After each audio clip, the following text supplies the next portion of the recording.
Yes, sir. This is Maserati Wes Barkley, and you're listening to the best wrestling podcast out there, Wrestling Cheers, where everybody knows your name. Taking your way in the world today takes everything you got. Taking a break from all your worries sure would help a lot. Wouldn't you like to get away? Sometimes you want to go where everybody knows your name. And they're always glad you came. You want to go where you can see that troubles are all the same. You want to go where everybody knows your name. And welcome back to Wrestling Cheers, where everybody knows your name, especially when you're always ready. This is Wrestling Cheers. We like to talk about things going on in Northeast Ohio independent wrestling scene. We preview shows, we review shows, and sometimes have interviews along the way. This is a review of AIW's One Step Ahead. I'm your host, Justin Summers, and Wrestling Cheers is brought to you by the Trending Topics Network and Midwest Territory. Please rate, review, and subscribe your ever listen to this fine podcast, whether it be Apple Podcasts, Google Podcasts, Stitcher, TuneIn, YouTube, Spotify, iHeartRadio, Pandora, Amazon Music, and Podbean, WrestlingCheers.podbean.com. Find us on Facebook, Twitter, and Instagram, Facebook.com/WrestlingCheers, Twitter.com/WrestlingCheers, and Instagram.com/WrestlingCheers. Email, if you so choose, desire, WrestlingCheers@gmail.com, and we have the merch store over at whatamaneuver.net. Like I said, this is a review of AIW's One Step Ahead. Already introduced myself, and we have this week Charly Potters. Hey yo, what's up? And we have Stacy. Hey, what's up, man? This is going to be a very, very interesting episode, and for many different reasons. And I think for me, I thought this was a great show as a whole. But let's not get too far ahead of ourselves. Before we go any further, talking about anything, Stacy, I want you to hand the microphone over to Pam, and we're going to get a little review on the Brownie Sundae. All right, Pam. So you are someone who loved the Brownie Sundae. You've raved about it on the show a lot. Let's get your review on this Brownie Sundae. So we've been to the Tadmore, I don't know how many times over the last couple of years. And yes, I fell in love with the Brownie Sundae. It was this big fat brownie just covered in whipped cream and chocolate and ice cream, because obviously it wouldn't be a Sunday without it. But it was delicious, right? So since my birthday of last year, because that's when the last show was, I have 2 years, whatever. No, it's 2021 right now. So 2020 was. Oh yeah, it was so not 2 years ago yet. Calm your horses. But so yeah, over a year and a half, I've wanted a Brownie Sundae, and I looked forward to it. And just like the Winchester, I set myself up for some disappointment there. Brownie Sundae was literally brownie bites. What the actual hell? I could have went to the store and did what you did at home, and did, I would $4 for 2 brownie bites, a scoop of ice cream, and some shit. And then, not only was the Brownie Sundae was so disappointing, I was like, you know what, I'm gonna try other food, because I usually only get a Brownie Sundae and that's it. But I was starving, I hadn't eaten in days, so in addition to the Brownie Sundae, I also had an order of cheese fries. Their French fries taste like old Burger King French fries, and for the $1 that I paid for the cheese, I did not get nearly enough. Fries in general tasted like shit. Cheese was okay. And then Rick got nachos, and I was like, ooh, let me try a nacho. That was the grossest tortilla chip I've ever eaten in my entire life, and I work at a Chipotle where people make bad tortilla chips all the time. That was the stalest. Swear to God, had been also sitting there since my birthday last year. And then I got a walking taco. And albeit that may have been the best thing that I got from there, only because the Doritos saved it. It was made with real Doritos, but it didn't have enough seasoning and still tasted pretty blah. But out of everything, that was the best thing that I had, and that's not saying much. So overall, shame on the Tadmore. I'm very, very sad. Yeah, super disappointing. Will not be spending any concession money there unless it's on pop, which is a little outrageous, $2 for a can. But I mean, I get you're trying to make money. Yeah, Brownie Sundae, 1 out of 10. Everything else, 0 out of 10. Big sad, big sad. You were so excited when you had your brownie sundae in your hand too, Justin. Like, I was so excited, and when I saw you, and I'm like, yes, I'm going to get it, and that was the big, oh man, oh, such a disappointment. Yeah, a part of me in my head was like, what's the big deal about this? Then I had seen your tweet that they had changed it. It used to be like a regular, like, homemade brownie, and I do think that, the pan. I think that would made a much bigger difference. I'm granted, I was hungry too. I rarely ever buy concession food, but being hungry as I was, I grabbed a hot dog because I knew I could wolf one of those down pretty quick and then eat the brownie sundae. And I mean, the hot dog was a hot dog. You can barely fuck up a hot dog. I mean, you can, but yeah, it was good old roller dog. Yeah. It still looked like crap too, though. Like, Brock had hot dogs and said that they weren't that great. Well, here's the thing about that. Like, as I was watching them spin, because it wasn't like a regular roller dog, it's like on this like Ferris wheel type thing. Like, some looked normal, other ones looked like Hulk Hogan, and I'm like, I noticed that too. And I was lucky, and I got a good one. So yeah. That 100% saved me. I don't eat hot dogs unless it's from the Brighton hot dog shop, so I was avoiding those hot dogs for sure. Pretzel looked tolerable. I did not eat a pretzel, surprisingly. I thought about it because I was trying to figure out what I would get with the sundae, and that's why I settled on the hot dog. But yeah, I bounced around between a lot of things. I'm happy I didn't grab the nachos because that would have really sucked. Oh, you would have been so mad, dude. So mad. So on that note, I would say my timer is going off downstairs, so I've got to run unless you have any more questions. Oh, I was just going to say 2021 is the year Pam's favorite concessions went to shit. Oh, dude, 2021 completely took a shit all over my favorite food places for wrestling. Like, I'm so sad.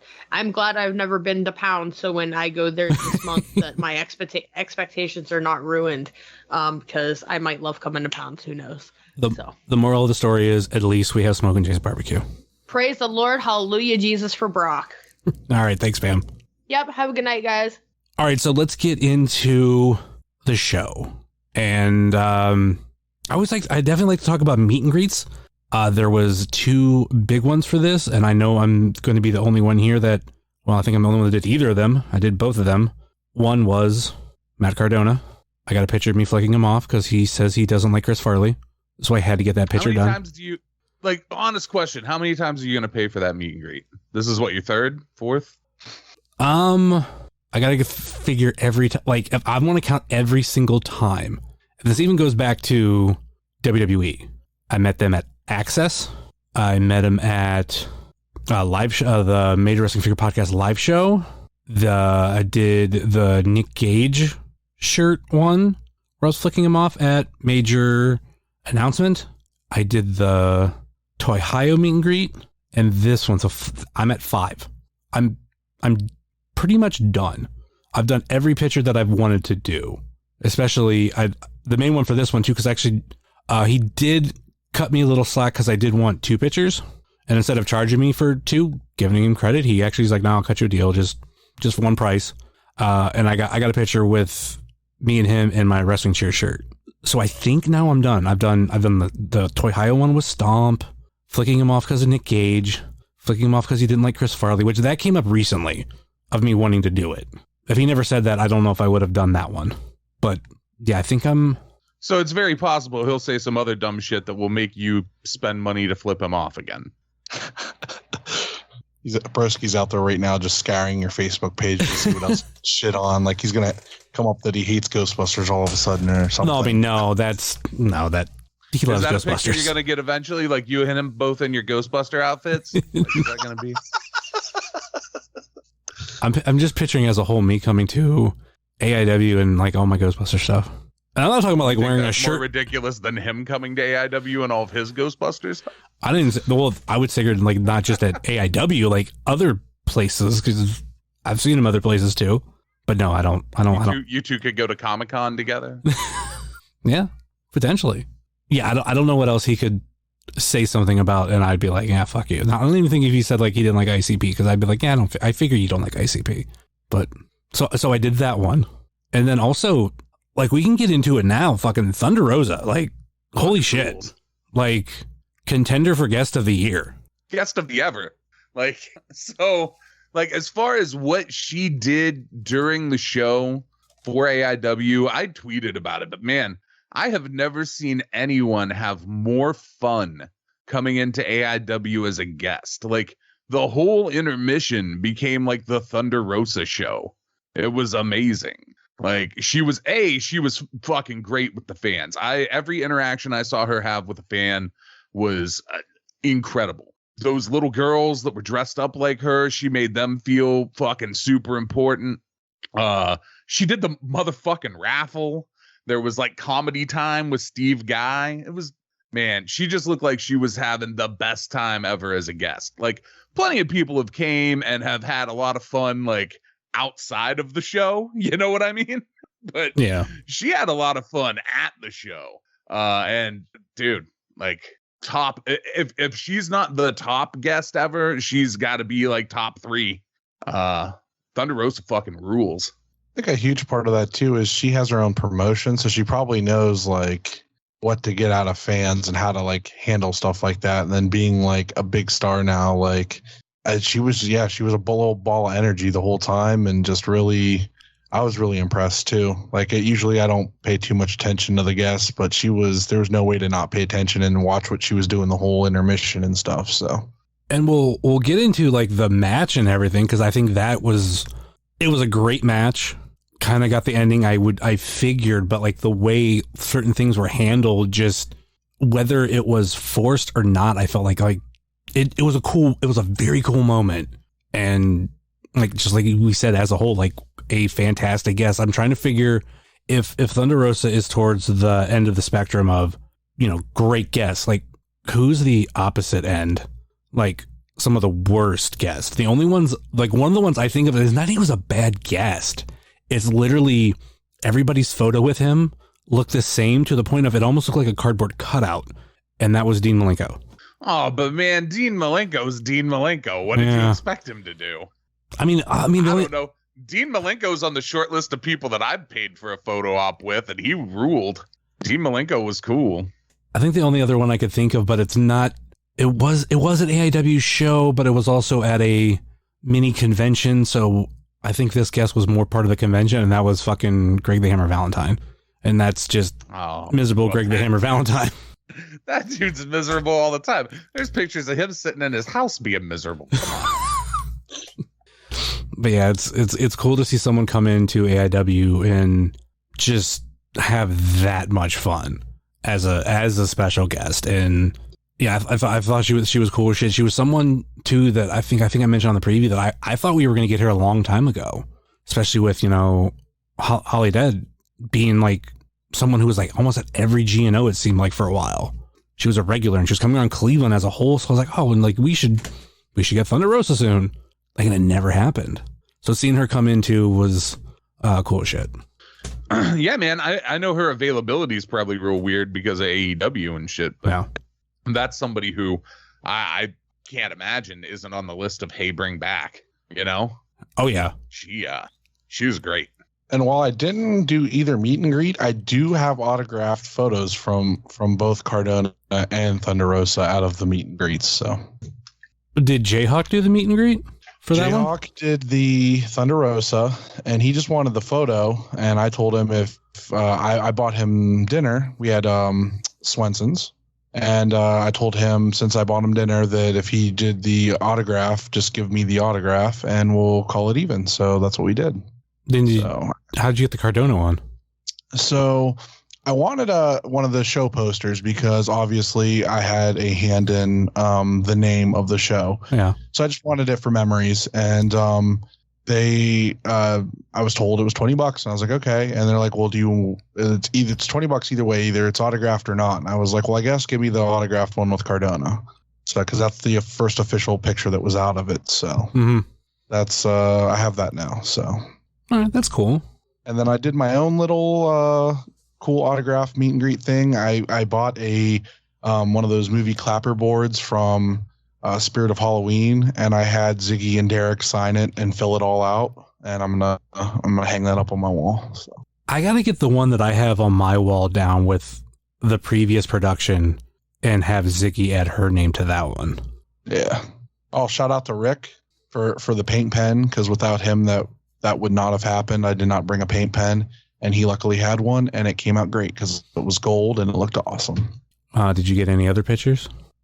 Oh yeah. My favorite picture of the night was of me and our friend Levi Everett and Ziggy Heim and the butter churner. And I decided I was going to start taking just really fun, like random photos with wrestlers that it like made no sense. So, Ziggy was helping with the butter churning, and yeah, it was good stuff. Who took that picture? You did. Get any other pictures? Sure, with Kaplan with me. And everybody said Kaplan looked angry or tired, and I don't think that was just it. I think this was after his match. So he was very friendly. We had a good conversation for the most part. So he was just worried about there being sauce on his beard. So.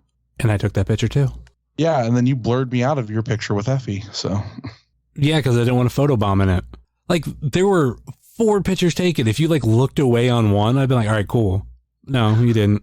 But I also wasn't making any faces. I was just smiling. My natural, beautiful face. That was too much for you. I know. I mean, I only edited you out of 1. I mean, there's still 3 others. I mean, they look the same, but. Yeah. But yeah, getting another picture with Effie, another 8x10 with Effie. I forgot that I bought one from him. And then I was going through all my 8x10s because a side note in a Facebook group, someone wanted to see a lot of like Dan Halsen stuff. And I had to like dig through a lot of this shit that I have. So I was going through all my 8x10s because they're a little bit scattered in a drawer of like an order. So I was going through and I like come across the Effie one that I bought, obviously a black label. And I was like, oh shit, I already had one.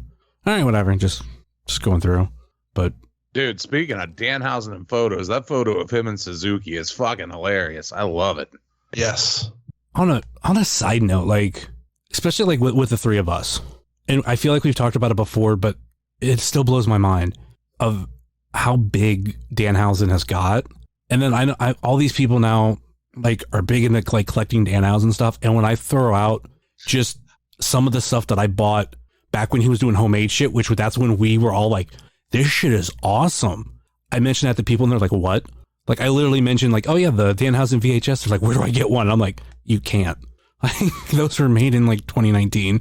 And I think Danhausen's to the point where he's like, I have enough money, which granted he's not like super rich. I mean, he is, but he's not spending that time to like paint the mask anymore and to paint the caskets and to do the candles and all that shit. Like he'll pay to get it done. So yeah, like you're not seeing a fucking Danhausen VHS, which all it is, for those who've never seen it, it's just some of those older Danhausen promos where he wasn't speaking. Like you can see him on YouTube, it just transferred to VHS, which I think is cool as shit.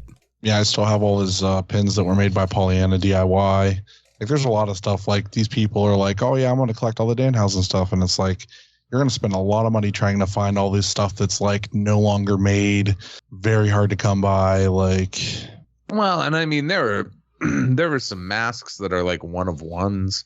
Yeah. That you're never going to own. They were made for that person and that's that. There are things that are like things he did is just like weird one-offs for a minute, just to like, he had an idea and he just made a thing like those fucking coffins. Mm-hmm. They were just like craft store coffins that he painted and then put cool shit in. Like you got like a pin and a thing of teeth and some stuff in it, sticker or 2, I think. But like that's shit that like I don't even know how many of those there are. I know I have one. I don't think there's that many. There can't be more than like 100 or 2. But so those are going to be fucking hard to find, Mm-hmm.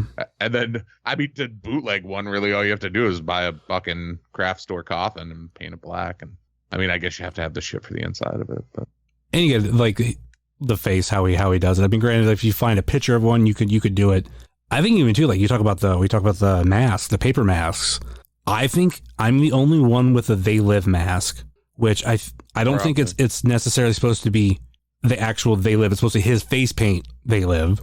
And then even with when he started doing the mask of his face paint, the regular one, within like a 4-month span, maybe a little bit longer, he made changes to the face paint. So those masks change. Like there's a group picture we did at an Absolution with people wearing masks.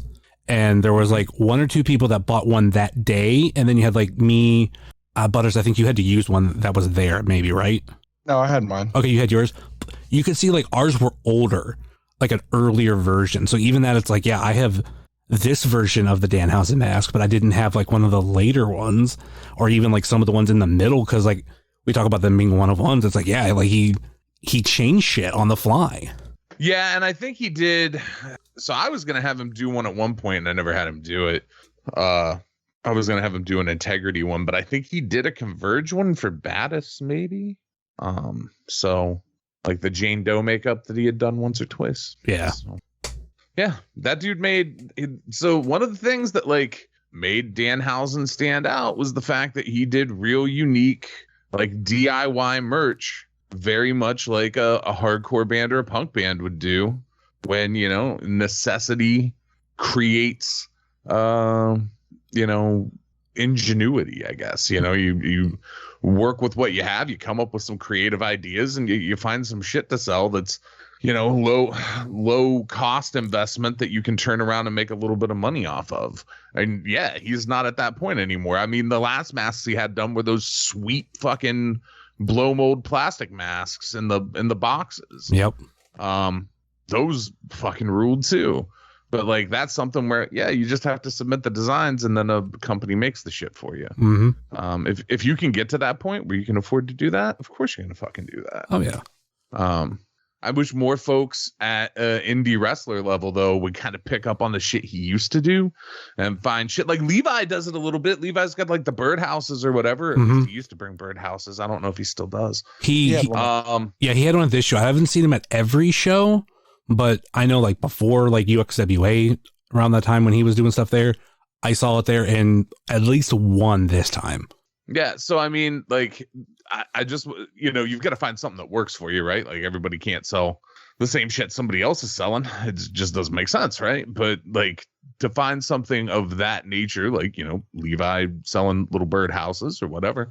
I just think there's something cool about that. Like, and you'll be able to get people to, it makes more of a connection.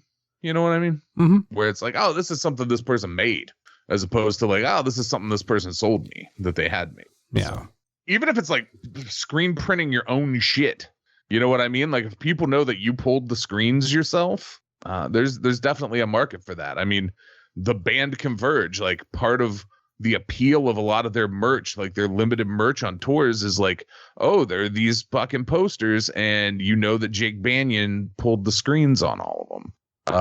Same with like some tour limited 7-inches and shit like that. So it's just finding the equivalent of that to fit like your gimmick table for whatever you're doing.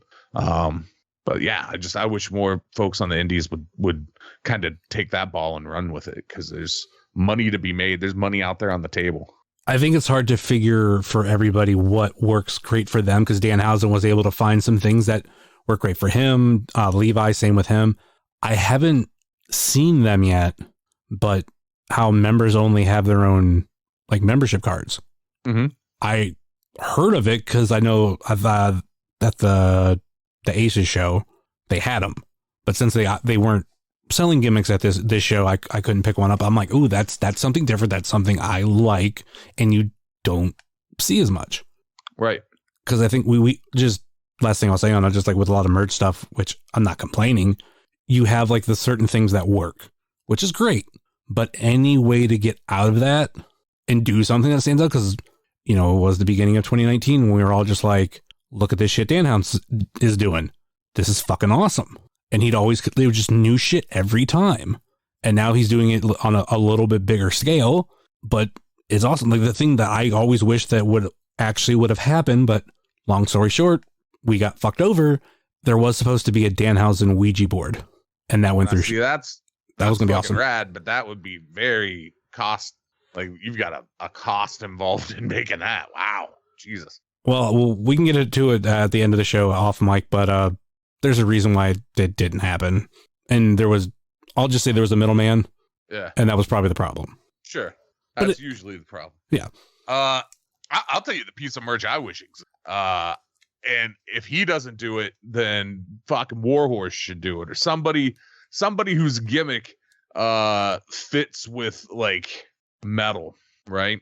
When I was a kid, because I'm old, and you would go to the fair, you would go to the game where you throw the darts at the fucking balloons, right? You've won a prize at this level, and you keep going. Oh, now you've won a prize at this level. One of the things that you could buy were these pictures behind, like so eventually at some point it switched to like just being like a piece of glass and a cardboard frame with like just a little 5x5 poster behind it. But when I was younger, when I was probably like 10, you would go and there would be like maybe a Metallica one and a Megadeth one and like a Guns N' Roses one and maybe like Van Halen or something. But they were mirrors with screen print on the fucking mirror, still in that fucking shitty cardboard frame, but they were fucking Coke mirrors with a fucking band on them. Dude, a fucking Matt Justice Coke mirror or like a Warhorse Coke mirror. They'd be hard to transport, right? Like you don't want them broken in your fucking gear bag or whatever. But I don't know why somebody hasn't done that. Like if you could pull screens on your own and just fucking buy some mirrors and do the deal and make them, I think there's a market for that. There's like nostalgia, at least for a certain group of people, for that. All right, enough with merch talk. Let's get into this show because I think we got through a lot of the meet and greet stuff and all that. And we, obviously started the show with a match. That match was Wes Barkley versus Eric Taylor versus Chuck Stone versus Pretty Boy Smooth. I thought this was a great match to start off with just these four in general and everything that's been going on online with a lot of their promos building up this match.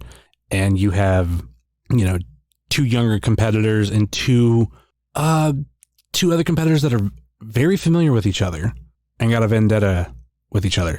Thoughts on this match, Stacy? I like this match a lot. I very much liked that going into it. There were a lot of promos to hype this match up, which I have not seen like people really going into it deep with their promos lately. And all four of these guys kind of did. I really like that. I thought this match moved along really well. I dug this match. I liked it a lot. How about you, Butters? This is a good opener. Lots of action, lots of crazy stuff happening, and yeah. Yeah, I think the crazy thing with this is, just obviously this can easily happen with the preview show of three people being on. Nobody picked the winner, but I was in between of picking him and Chuck Stone. But nobody picked Pretty Boy Smooth? Nobody picked Pretty Boy Smooth. I was close, but I really thought Chuck could have pulled this off. And I thought it would have been a really great win, too, for him. Well, you know, man, I think that one of the things I really liked about this match was that going into it, it was a real wild card. Mm-hmm. Like, it was a match where there wasn't somebody you could look at in this match and be like, well, there's no way they're fucking, Like, it was real open. Anything was possible. And I think that's part of what made the match real. I told him in person after the show, but I want this to be highlighted. Mikey in a suit looks great. And he put enough thought and effort into what he was going to wear to the ring to the point of like it 100% fit him, being with the Duke. And I genuinely think he looked like $1 million in a suit. I thought he looked awesome. Yeah, that nice Smokin' Jay's barbecue pin on there. And obviously since he's sponsored by them, and he looked really dapper as he flew through the air to the outside when PB threw him out there. So I think when I talked to him, the health update he gave me on his hand was he's able to make a fist now. So that's very good to hear. Any other thoughts on this match? I don't think there's like a lot of like crazy highlights, but I think as a whole, like I said, great start and genuinely love all four of these guys. I would say this, Eric Taylor continues to impress. Oh yeah. I specifically really enjoyed his promo the most out of everybody's that he put out. I thought it was really well done, and I really enjoyed it. I even told him after the show that was like one of my favorite ones he's done. So I did have to apologize to him though. I forgot to bring the Hartzler milk, so I'm gonna have to try to hook him up at Hell on Earth. Well, it's one less ab he has now because of you. Or does that one more ab he has because of me? I think it might be more. Unfortunately, speaking of Eric, it was Pretty Boy Smooth pinning Eric for the win. Let's move on to the next match. Everybody's favorite wrestler, Ethan Wright versus Levi Everett. Stacy, what were your thoughts on this match? I know you're a huge fan of Ethan. So look, I have made no bones about my thoughts about Ethan Wright. And I will say that every time I have talked about him, I have never discredited that he was good as a wrestler, right? Like I've never said like, he's awful, can't wrestle at all. No, he's a great wrestler. And before we even talk about that piece of this, let's talk about how big Levi is over, like he was over huge at the Canton show, right? Like that the Canton Community Days, 4 shows in a day thing. And I think that translated over to Akron. Like he's over at like the Odeon shows, but motherfucker was over at this show. People fucking love Levi. I thought this was the best match I've seen Ethan Wright have with anybody, as far as at least live in person. I thought his style and Levi's meshed really well. I didn't think it ever felt boring. It never felt like somebody was trying to carry somebody else through the match. It was good. I can't say a bad thing about it. And there was even moments where it seemed like he had like a bit of personality. I floored. He was great. Like I thought the last match he had with Chase was good too. But the styles were very different with the match with him and Chase. This match, I think Levi's style suits what Ethan Wright leans towards as a style. And this match was really fucking good, man. I don't have anything bad to say about it. It was good.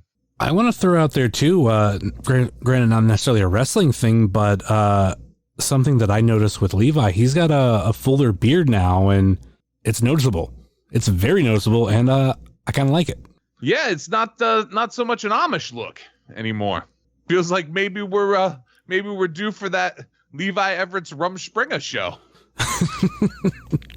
Someone passed that along to GCW. Oh no! I mean, I believe that show's been pitched many times. I can't imagine there's a scenario where nobody's came up with that fucking thing before. I'm pretty sure we talked to Mouse about it at the Ashtabula show. I think we did too. I just don't remember what he said. Because I said that's what we need to counter program with for IWTV. But yeah, Levi and Ethan had a really good match. Like Ethan, as much as people said, like previously, he has a lot of like rest holds and he's kind of boring in the ring, whatever. For some reason, I've really enjoyed a lot of his matches. His match with Tom Lawler was like one of my favorites on that show that he had. He's been gradually getting just slightly better here and there, and I've really enjoyed like what he's put out there. I don't know what it is or why. I can't put my finger on it, but I like his style enough that like even when it's like slow or whatever and it's like taking its time, it just feels like a solid match. Like once it comes around to the finish, the home run going into the finish is always like that last stretch is always excellent to me, and it's always really fun, and like there's always counters this and that, or it's always been really well done. The finishes are always really well done in his matches, I feel like, and that's like the main thing I really remember about the match more than how it started, is mostly towards the end or the middle. So I've really enjoyed them. This was no different. Levi obviously, like Stacy said, is super fucking over. Levi was actually shaking hands at this show, which is a first in quite a while because of COVID and everything. So it was really nice that he was doing that again. And, we got him to churn. Even Ethan Wright churned the butter, which I couldn't fucking believe. I thought he'd do the normal kick it over, do whatever. And he did, get some tactics in to begin with when they were putting the butter churn away, but still. But it was more interesting than what he would have done maybe even 3 months ago, where he would have just like fucking tried to break the butter churn. Right. And like he actually tried it and did it. And I was like, holy fuck, that's hilarious. I got a big kick out of it. So, it was, this was great. I didn't think this was going to be, I thought this was going to be just a kind of another match. And I actually really, really enjoyed, like every match on this card, like looked great on paper, and every match exceeded my expectations every single time. I couldn't believe it. Each match, I'm like, okay, one of these has got to be a stinker. None of them stunk. They were all fucking excellent all the way through. I lost my voice before the main event again, which I'd been really good about not doing for the last couple of shows, but she was gone. So yeah, it was, this was really great. And this was just, the second match on the card. So you think Ethan Wright listens to the podcast? I actually asked him. He said he does not, but he hears things from people. Okay. Because it kind of seemed like he was singling Pam out a little bit. Yeah, apparently some people told him that there were certain people that did not like him. So, I mean, you could say he was singling her out, but I mean, she was standing in a spot where she was easy to see flipping him off or giving him a thumbs down or something. So, I mean, she's standing by the fucking stage with, making fucking hand gestures at him. Yeah. I'm gonna notice. Yeah, I wasn't sure if it was because of the podcast or because of visibility, but he's not exactly a fan favorite in AIW, so I figured, there's obviously a lot of people that he could do that to. Yeah, I don't know, man. He definitely made strides forward for me. Like, still 100% a heel, but like, sure, he doesn't need to have charisma to do what he does, but boy, he could be a lot more effective in his role with a little. And he yesterday seemed way more effective to me. I feel like that's one of those things. He's going to grow into this role. Like he had really just had he debuted against Derek Dillinger at the last Akron show. So like that match happened there. We had that break. We had Go for Broke. We're kind of reintroducing him and that kind of stuff. So I feel like he's going to grow. It's going to take time, but he's slowly but surely getting there. Like he's eventually going to be one of those guys where you go like, remember when you didn't like him? And you're going to be like, yeah, can't believe I didn't like him. But when you really look at it, there's a lot of reasons. I get what you say. So, no, what I would like to see is for me to not like him for the right reason. Right. That's what I mean. Like, you got your people you love to hate. So, I mean, eventually when he really hits that for that reason, like it'll be like, I remember when you just hated him for this reason. But like, yeah, he's growing. It's going to take time, but he's getting there. And he's, as long as he's showing improvement, I think that's positive any way you look at it. So, yeah, I mean, look, there's a need for like bad guys, right? There's a need for heels. I could see him growing into like the top one. I could see it. I wouldn't have said that 2 months ago, but there was something in that match, man, that it was like something clicked. And I don't know if I'm seeing something that I was missing before or if he's doing something different, but from my vantage point, it seemed like he was doing something a little bit different and it worked a lot better, at least for me. Oh, hopefully he keeps that momentum up the next two shows. So yeah, that's what I was about to say. Just keep trending in the up direction. It was Ethan Wright pinning Levi for the win. Let's move on to the next match. Arthur MacArthur versus Kaplan. Fuck. A rematch from Go for Broke. I think that's fucked. I think for me, and this is not an insult. I think this was a typical Kaplan match, but in a good way. This is the crazy shit we see from him, and adding Arthur into it. I think this made Arthur look a little bit more like a badass. Like it kind of helped build his stock. At least that's like what I took from it. Your thoughts on it, Butters? Man, like I thought this was going to be, like not so much a squash, but, we've seen Arthur kind of slowly, like he's been building himself up to be like tougher, doing a lot more stuff. And, he picked up Kaplan like it was nothing and body slammed him. He did that second rope power bomb that just like launched Kaplan across the fucking ring. Like, holy shit, this match was just insane. I had certain set expectations and they fucking exceeded them in this match. And I was blown away by how fun this match was. Your thoughts, Stacy? The brawl out into the crowd was really good. The trash can spot was really good. This is a good match, man. It was very good. I I kind of expected it to maybe be not like Butters said, not a squash, but just the trajectory Kaplan's been on. I just kind of expected it to be a little less competitive. And it was good. Yeah, it was a solid, competitive, interesting match. That was very much a Kaplan style brawl match. It was good. Very good. Yeah, I don't got much else on this one. It's just, I do feel like Artie got elevated. And I think too, like seeing more of, the teams of Bulking Season and the Bitcoin Boys in singles competition has really helped them out. Unfortunately, with Mikey not being able to do it right now, but still with the rest, like it's been awesome to see. And when they come back together for whatever match, I think it's going to help them out, and that's going to help them become bigger stars. Any other thoughts on this match? All right, let's move on to the next match.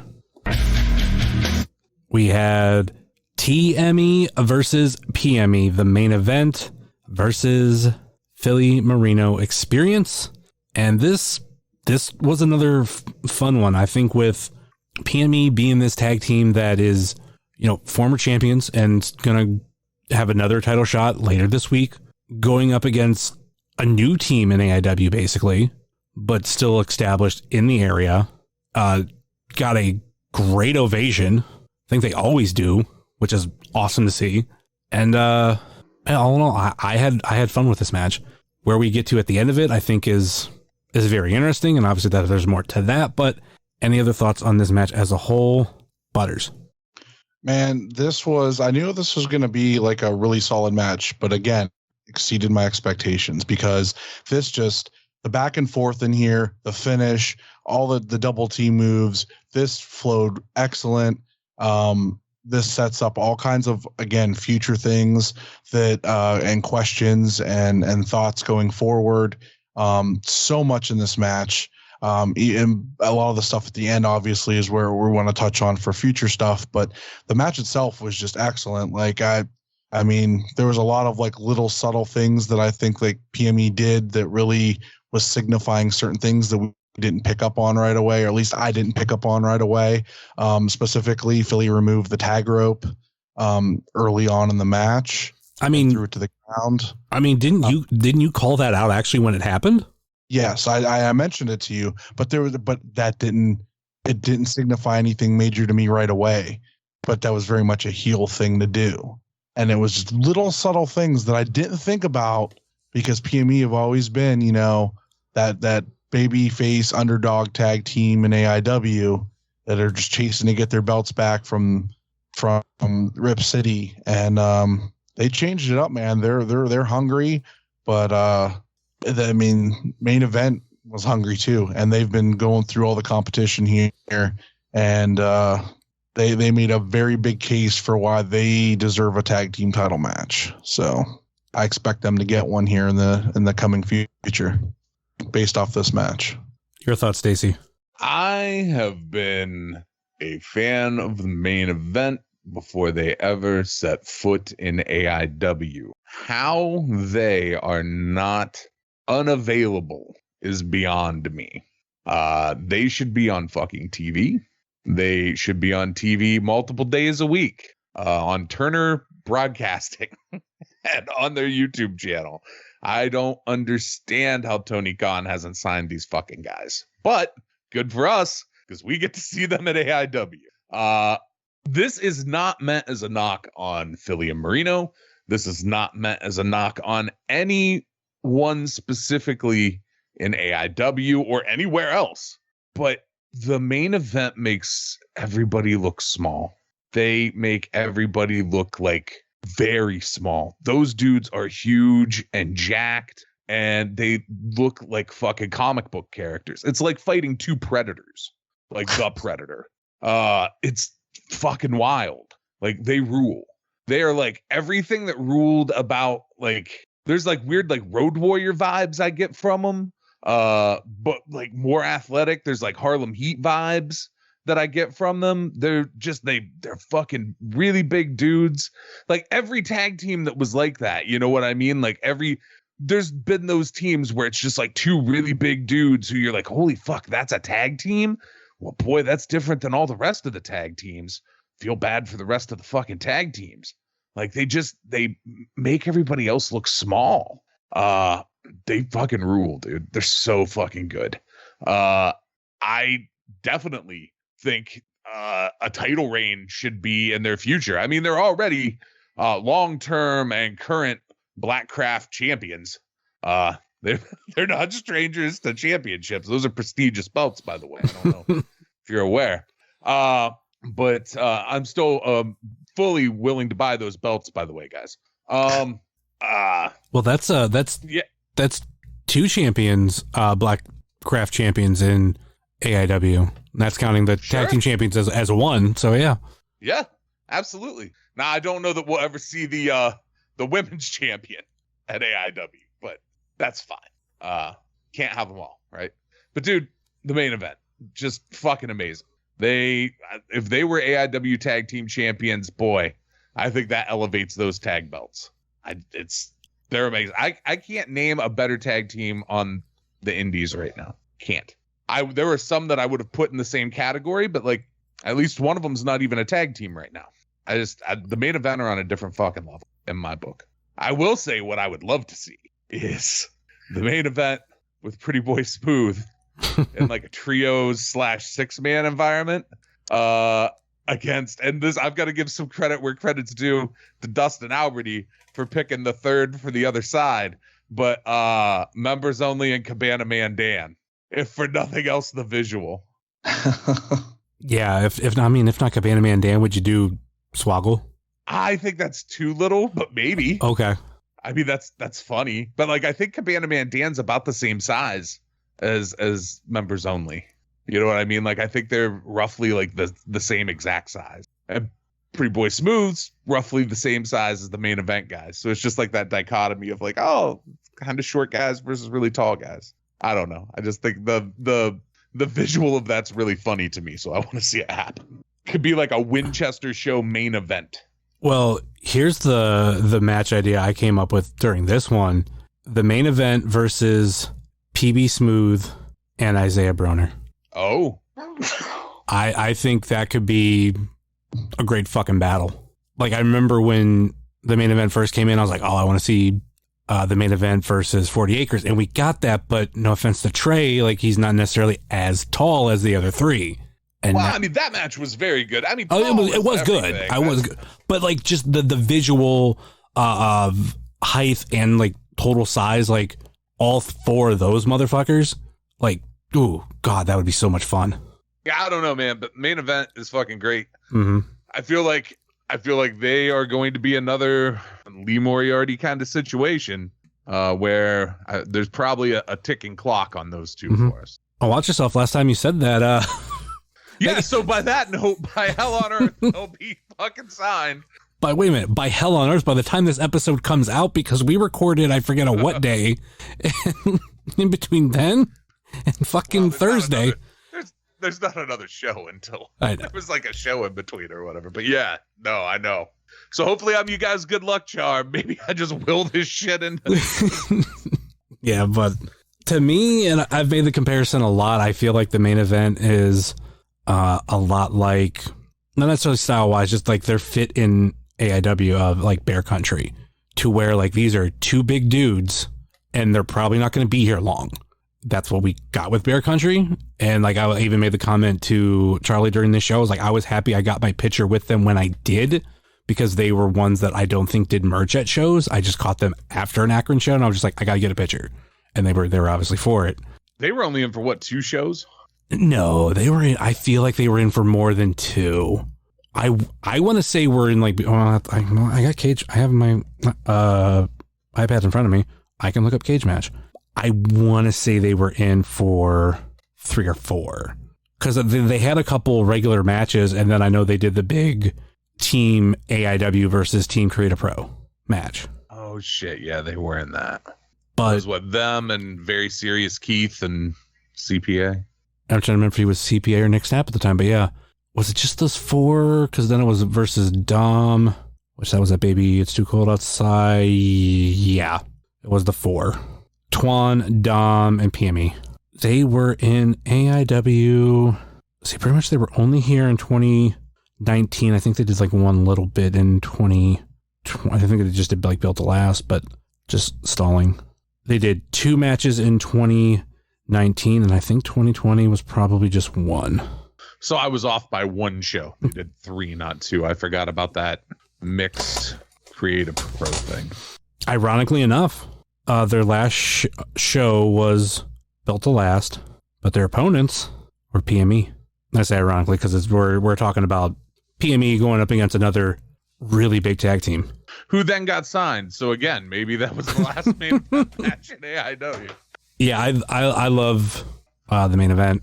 I much like I think Stacy and Charly, I can't stop putting them over. And like we really haven't really talked about PME, but I think as a whole, like on the show, we've talked a lot about PME. And we got what we expected in this match, like within the ropes. Or I should say between the bells. I thought Marino did a good job of subtly selling what was coming. Mm-hmm. Like every time the crowd didn't give them the reaction that they wanted or expected, you could kind of see him selling it. Yeah. Well, it was Gannon pinning Marino to give the win to the main event over PME. And then after the match, you got the main event tries to shake PME's hand, but PME almost seems like they're going to go in for it. And then they just like, nope, we're out. Not doing it, which was interesting. I think what I thought coming up, we're about to see PME on a losing streak. I don't know. Well, that's what I was thinking in the moment. Not so much now. It was after this, we went to intermission, but we came back, and I think the second half was awesome. Like some really great matches, and especially with some guests, but this first one was special, and I loved it. Let's get into it. TKD versus Effie. Fuck yeah. This match was literally everything I expected it to be. They did have those moments, those sexual moments that I was expecting. And like I've seen Effie do shit like that before, and it was great. We saw that a little bit with TKD recently, and it was great. Effie getting TKD getting this match versus Effie, I think I said in the preview, just awesome. And to start off the second half of this was a great idea. Any thoughts on the match, Stacy? Yeah, it was great. I mean, I tend to be a little bit biased in that I think most matches Effie has are great. I think people maybe don't notice because the character of Effie is so prominent. Like his character work is so strong. You sometimes forget that he's not a small dude. That's a big guy. Effie's probably what, like 6'2"? He's a big, tall guy. Him and TKD had the best match TKD's ever had, for sure.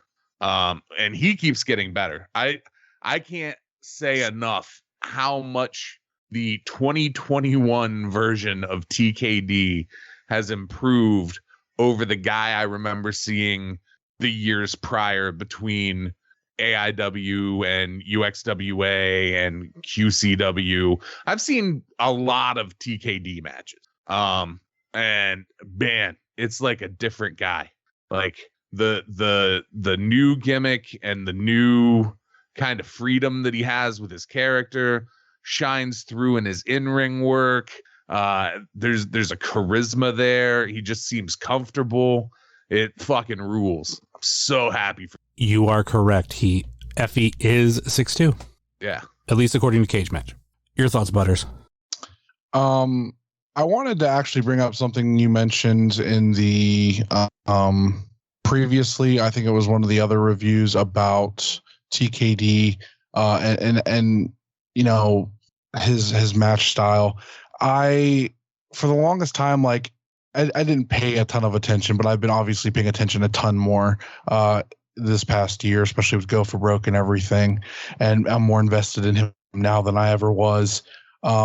I still had a lot of issues with his timing. I know this sounds nitpicky probably, but like I felt like he was still like little like just not 100% in the ring every time. It still felt like he was slow when he was like trying to get certain things off because like there's a certain way to do it, and it just like he had it in his mind. He was trying to do it. You could see like he was concentrating on that, but like it just didn't come off like as a smooth motion. And I didn't really see any of that in this match with Effie. His scorpion kick that he hit actually looked impactful and didn't look super contrived when he went for it. It came off really great. Effie sold it like $1 million. Like it looked beautiful. Best one I've ever seen him hit.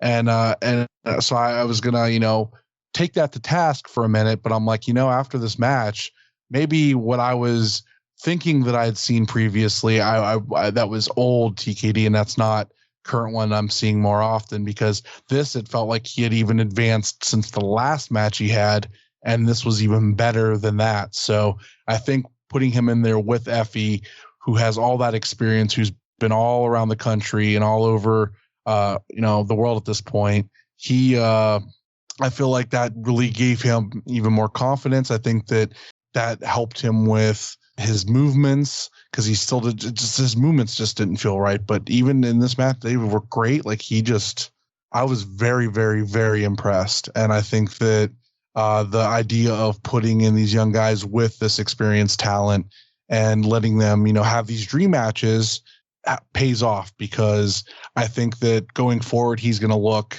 $1 million times better in every match he has, and he's going to have that confidence because he had that match with Effie, and he did such a great job in that match with Effie. So I think that was really a real big booster for him for this match, and it just came off beautiful. I loved it. I think a big thing in some of what you said that you've seen in the past could be, and I could be wrong, sometimes in professional wrestling, you're only as good as your opponent, if you know what I mean.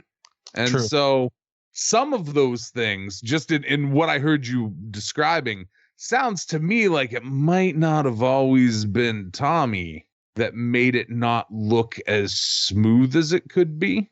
If Effie is somebody with a lot of experience, like you said, Effie is somebody who is a top tier talent in independent wrestling.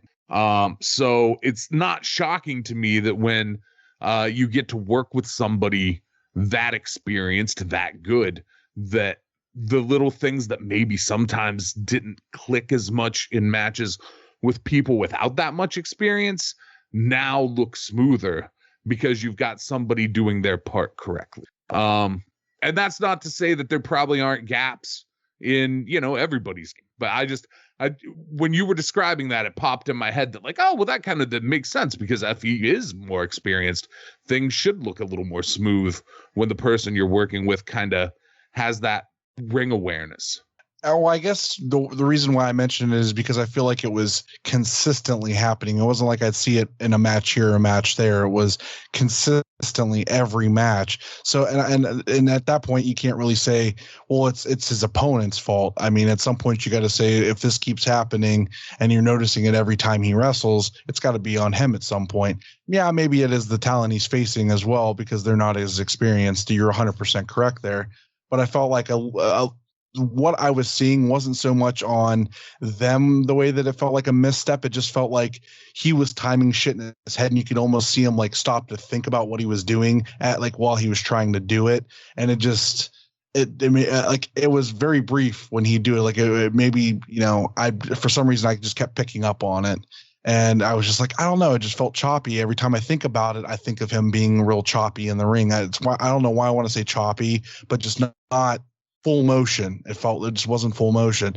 This, like you said, that this was just full motion. And I just felt like whatever I was thinking before that I felt like I saw every time with him, I did not see in this match. So I hope that improvement sticks and going forward. And I'll say this too. I think the gear change has done wonders for him. Mm-hmm. He seems more comfortable and moves more fluidly in that new gear than he did in the old kind of Taekwondo gimmick gear that he had before. And I would imagine wearing some fucking shorts that fit a little more comfortably probably does allow you to move a little more comfortably in the ring. But God, man, I've just watched him consistently this year get better and better. And this was the pinnacle, the cherry on top of him improving. And this, I saw Thorne post somewhere. I don't remember if it was in the Discord or if it was on Twitter, but that this had been like a dream match for him. So fucking so good for him that he got to have it. And that both of these guys knocked it out of the park. Oh, and another thing, he's definitely not 6'2", because I have a picture with him from Black Label Pro, and I'm about 6 foot, maybe 6'1" on a good day, and he's a hair shorter, so he's got to be, I don't know, 5'11" probably. I don't know. He's about my height, I think a little bit taller looking at the picture that I took with him, and I'm 6 foot. It's the hair, it has to be. That giant poof of hair on top, because if the picture I have with him, you can see he's not really like bending into the photo. He's literally standing right next to me. What were you wearing on your feet, and what was he wearing on his? I think we were just both wearing tennis shoes, honestly, because I don't wear any type of boot or anything. So Gotcha. Skechers all the time. That's what's comfortable. I don't know. He's that wrestler 6'2". I mean, that's what. But he's probably closer to 6. See, that's why I said that. That's what it says on Cage Match. Like, I'm tall with a lot of guys, so like when I see a lot of these indie wrestlers, like when they come in, like I tower over a lot of them too. So it is what it is. But he is a tall gentleman, and he is very fit, and he's just an awesome person. Like after the show, like he was outside and we were talking with him, and so when I brought up, I bought his hot sauce recently and stuff, so we were talking about his hot sauce. Just a nice guy, man. I hope we get to see him back again. He'd be a really fun addition to AIW. Any more on this? Well, it was Effie pinning TKD for the win. Let's move on to the next match. Jocelyn Navarro versus Thunderosa. I talked about earlier how Arthur MacArthur looked in defeat. Like I felt like it really built him, and I feel similar with Jocelyn and Thunder. Fucking Jocelyn kicked as much ass as she could, but I felt like she was at least hanging with Thunderosa, and that says a lot. And especially, like watching her progress, meaning Jocelyn, over the past handful of years. Like this is easily one of her biggest matches ever. I think it goes up there with her versus Jazz, but if we're talking like current people who are out there making a name for themselves, then it's got to be Thunderosa. Thoughts on the match, Stacy? It was great. Jocelyn is so there was that kind of mass exodus, it seemed like, of mega students that kind of came over to AIW. It seemed from the outside like all at once they may have trickled in, but at some point it was pretty obvious that a lot of them had moved over, right? And some of them showed various levels of improvement in that move.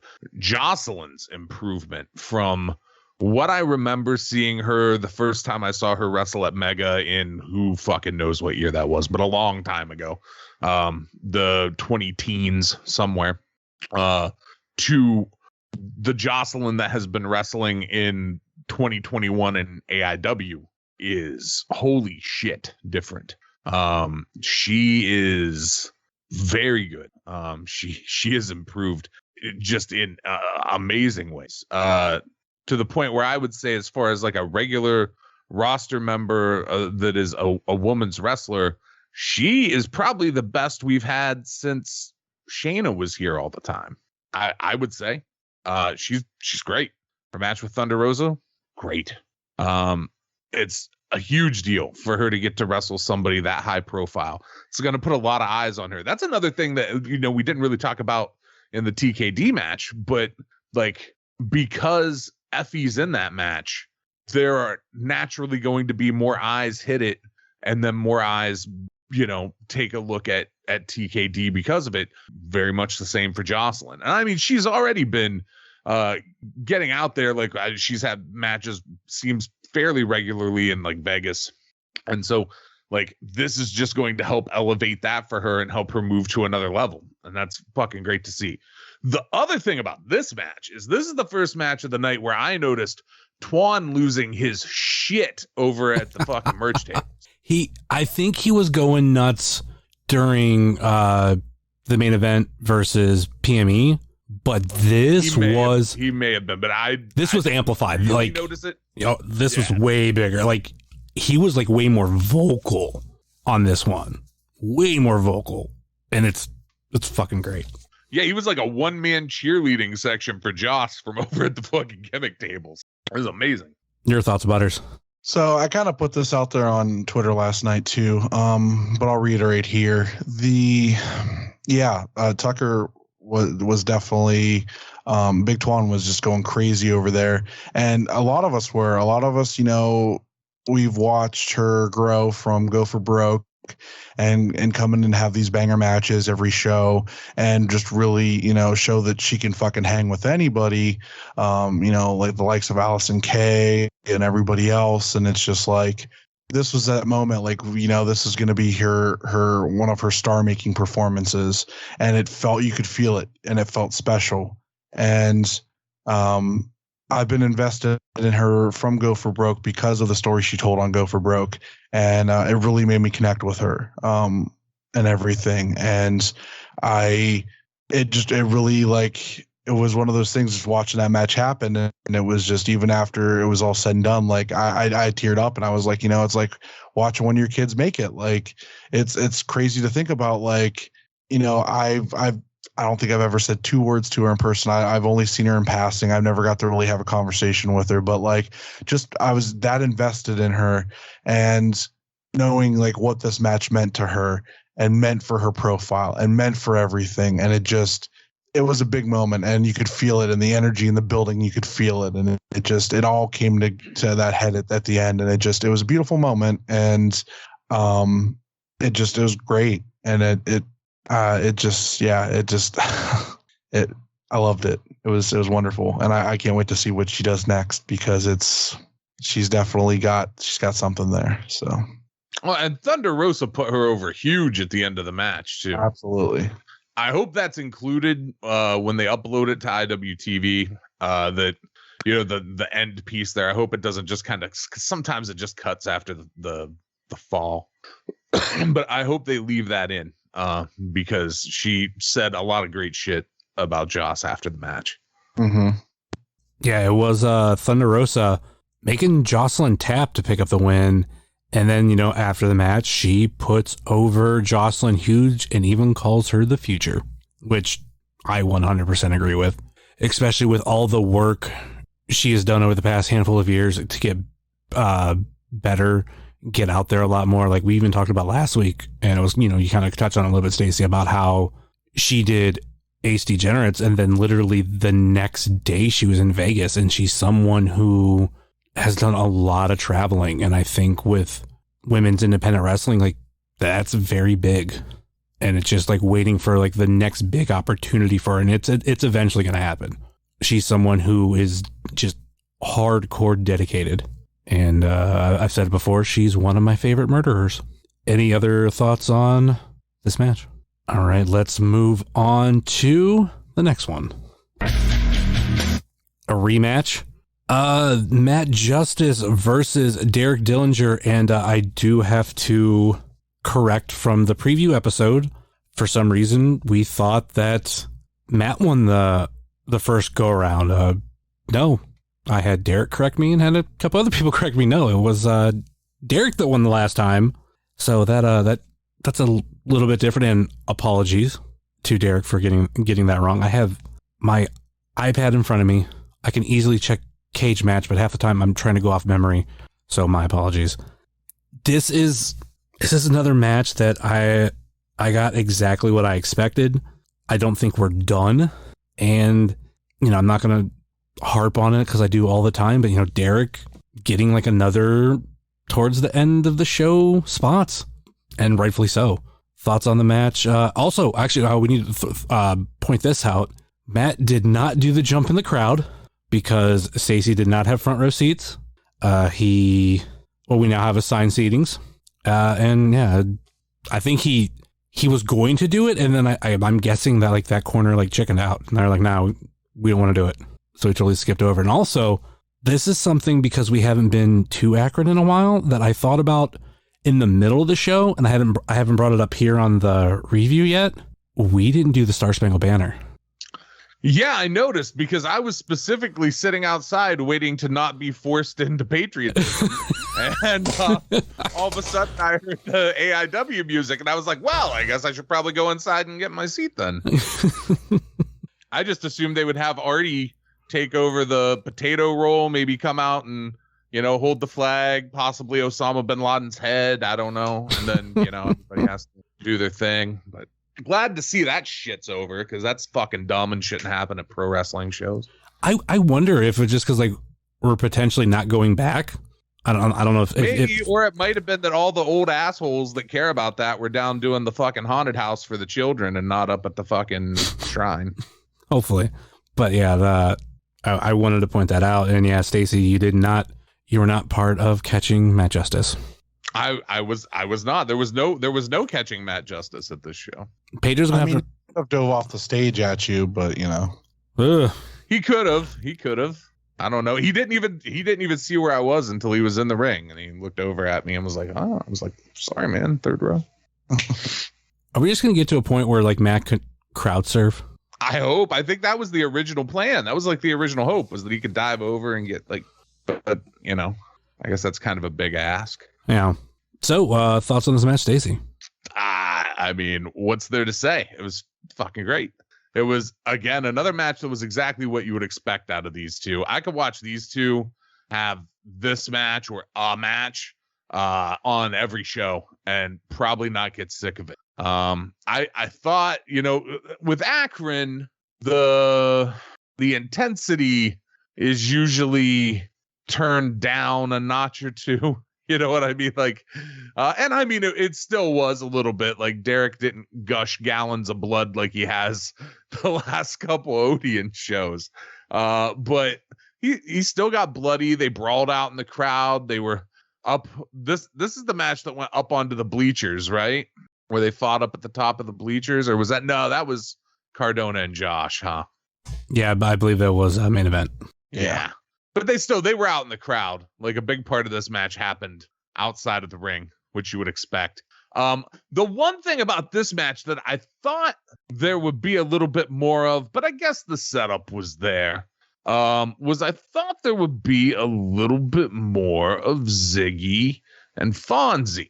And I mean, she did hit him with the chair and he was kind of laid out at the end, and he posted that weird fucking foot massage promo where he kept referencing Beulah. And I've been saying for like since before the last show, boy, if Fonzie's going to have a match, I would love to see it be him and Ziggy and have it be like him and Beulah was, right? Like kind of like a throwback for the ECW fans who remember that match. And, I don't know that it'll be, I mean, that match, go back and watch it for those who haven't, but that's a fucking bloodbath. But yeah, I thought there would be like a little more setup to that than there was, but I guess there was enough. I mean, we'll see. We'll see what Hell on Earth brings, but I thought both of them would be a little more involved. They were sort of like, they were less involved in this match than they've been in some of the previous match between these two, or like just Derek and Matt's respective previous matches lately, which was kind of surprising to me. Your thoughts on the match, Butters? Yeah, I mean, Stacy's right. Like, I felt like there was less involvement. Like, it was almost similar. Like, it kind of played into the finish, and Bill did get busted open and had some blood coming down his head from her throwing the chair. But it's like, I really wanted them to more do this almost as like a tornado tag where like they're all just fighting with each other, and anybody, whoever's around, they're going to get hit. Like, I feel like that would play better than like I really felt like they were handcuffed with like Bill and Ziggy just staying away from everything constantly. Like, there was plenty of opportunity for them to interact, and like they did interact here and there with Justice and Derek, but like I felt like there's way more opportunities and way more things that could have been worked in with them interfering against the other opponent and playing into more of a like a tornado tag with the intense rules, because that's really like at this point what I want to see if we don't get like the singles between Ziggy and Bill. Is I just want a tornado tag with these four, just to go fucking crazy with, because that's they could totally do that and it would be fucking great. So I just was they felt really handcuffed at that point. No pun intended, the first match, but I really felt like Ziggy's handcuffed with some of the stuff because she could do so much more, and she with her being the little yappy dog at ringside that she is, I felt like there's just so much more they could do, like her and Bill both, and they let Derek and Matt do their thing, and which is fine. And they had another really good hardcore match, and obviously setting up for the third and final blow off. So we'll see what happens there. And I almost, my brain went to, again, because Akron is kind of a weirder venue and a different crowd than the Odeon crowd or the normal Cleveland crowd, that I almost thought, well, maybe they held back because intergender shit and the reaction that some of the old fucks at the shrine might have to that might not, you know what I mean? But I don't know if that was a thing or not. That's pure speculation on my part, but it was just when there was a little bit less of that kind of stuff in this match.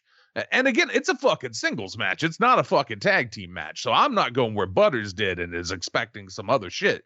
I expected a singles match, but both of these guys, Matt and Derek, with Ziggy and Fonzie respectively, are both usually pretty heavily involved in their matches. And it just, especially Ziggy, is usually very involved in Derek's matches. And it just seemed like that was toned back a little bit on this show. And maybe that is a precursor to things to come where they're going to be even more involved in the next one, or it's going to be, that individual match or whatever the blow off to this thing is. But it was just something I noticed, that it felt like they were just both a little less involved in this match than they had been previous. I didn't really put much thought into it, but now that you mentioned it, I think being at the Tadmor Shrine could be something that held them back. I'm guessing we're going to see a rubber match, and I wouldn't be surprised if maybe even after the rubber match, that's when we get, maybe Fonzie versus Ziggy. Because I just feel like that match is coming, and I think that would be awesome to see for someone like Ziggy. And it was kind of mentioned today on Twitter, and a lot of praise for Jocelyn, and I took a moment to throw in Ziggy into that too, of just thinking how much both of these women have just worked hard and grinded to get where they are now, and they've made a lot of progress. And you can go back to the last time we were in Akron, Ziggy made her AIW debut, and not necessarily that talent initiative, but the one before that is when Jocelyn tried out for AIW, and she didn't get on that show for that new talent initiative. And here we are now, and they're both have their roles in AIW, and I think that's awesome. And I mean, there's a lot of people like that in AIW who went through the new talent initiatives and are killing it right now. Even going back to that first one that Joss was at, that's the one that Lee fucking debuted at, and obviously look at him now. So I wanted to reiterate what I said on Twitter of, Jocelyn and Ziggy, of just two insane badasses, and just the idea of with Ziggy of what she's doing. And I think what could potentially happen more with her in the future in AIW is we've just scratched the surface. I think there's a lot more. Any other thoughts on this one? All right. It was Justice pinning Derek for the win. Let's move on to the main event. Matt Cardona versus Joshua Bishop for the AIW Absolute and Intense Championships, and the match is under intense reviews. Rules. Thoughts on this match? Let's go with Butters first. It was electric. Cardona came out, and it wasn't even half the crowd. It was a section of the crowd was for him. The rest of us, including the Bishop Brigade, were all for Bishop, and we had lots of great chants for Bishop. It was good stuff, and this match was hard hitting and a lot of fun. Hell of a main event. Stacy, I hope somewhere Kenny Wang subconsciously knew that there was a grown-ass man chant that happened for Josh Bishop, that this thing somehow evolved from Mount Carmel with Kenny standing in the back screaming, "That's a grown-ass man, and you're a beast, Bishop," to a whole crowd chanting "grown-ass man" at Josh Bishop. So yeah, Cardona definitely had his small little group of supporters that were there. But the crowd was already, and I mean, that's a carryover from the last time Cardona was here. That the crowd, I mean, he's polarizing enough that the crowd cheered for To Infinity and Beyond and Wes and Josh at the Odeon, right? So the turn of Josh being a face, I feel like, was already done the moment the match started, right? Like he was definitely working as not the bad guy in this match. The match itself was great. I thought they had a fucking really good match. It was solid. I'm not going to say it's the best match Josh has ever had. But I'm a little bit biased on that. There are a couple I would put in front of this one, but it was a really good match. Butters, I can't remember. Was I rooting for anybody in this match, or was I kind of quiet? You kept saying new champ. And when we got the finish, I looked at you and said, "This is your fault." It's not my fault. This decision was made before the show, much like the seating chart. You know, it's your fault, Butters. But that is not my fault. Thorne even told me it wasn't my fault. Well, then I can back up that the seating chart is not Butters' fault. However, Butters was vocally grumpy about things that have in turn made a seating chart a thing. Yes, this is true. So Cardona winning is not my fault. It was a different person who was vocally grumpy long before that made this unfortunate necessity, because people can't figure out how to adult or handle their business on their own. Like, as an adult, if I had paid for a seat and I walked up to my seat and there was a motherfucker in it, that it was my seat, I would move motherfucker. But everybody ain't me, I guess. So I think that's what part of, you know, we've been with all these shows and like the special guests, that this has come up a couple times on Twitter, especially today. We're getting this new class of fan in, and some of them don't know, A, not to be a piece of shit, and B, there are rules here. This is not Nom. So you need to follow what the crowd's doing here. You're not your own maverick. You don't get to do whatever the fuck you think you want to do. There's rules here. Like, yeah, you don't fucking take somebody else's seat. If you paid for a general admission spot, you're fucking standing. You don't get to take somebody's second row seat. That's not how this works. And, you know, the other thing that I'm going to get on a soapbox for a second, but it's not going to be huge. Like, the other thing that's come up quite a few times, like there's been fans now that have been pieces of shit, you know, being homophobes and being racist and everything else. And we don't fucking stand for that here. Like, you're lucky if you just get escorted out if we catch this shit. Like, you're lucky if that's all that happens, because you're gonna pop off and somebody's gonna fucking hurt you before people get to you. Like, you need to respect the performers and to respect other people when you're in this group. This is a space where that shit ain't tolerated.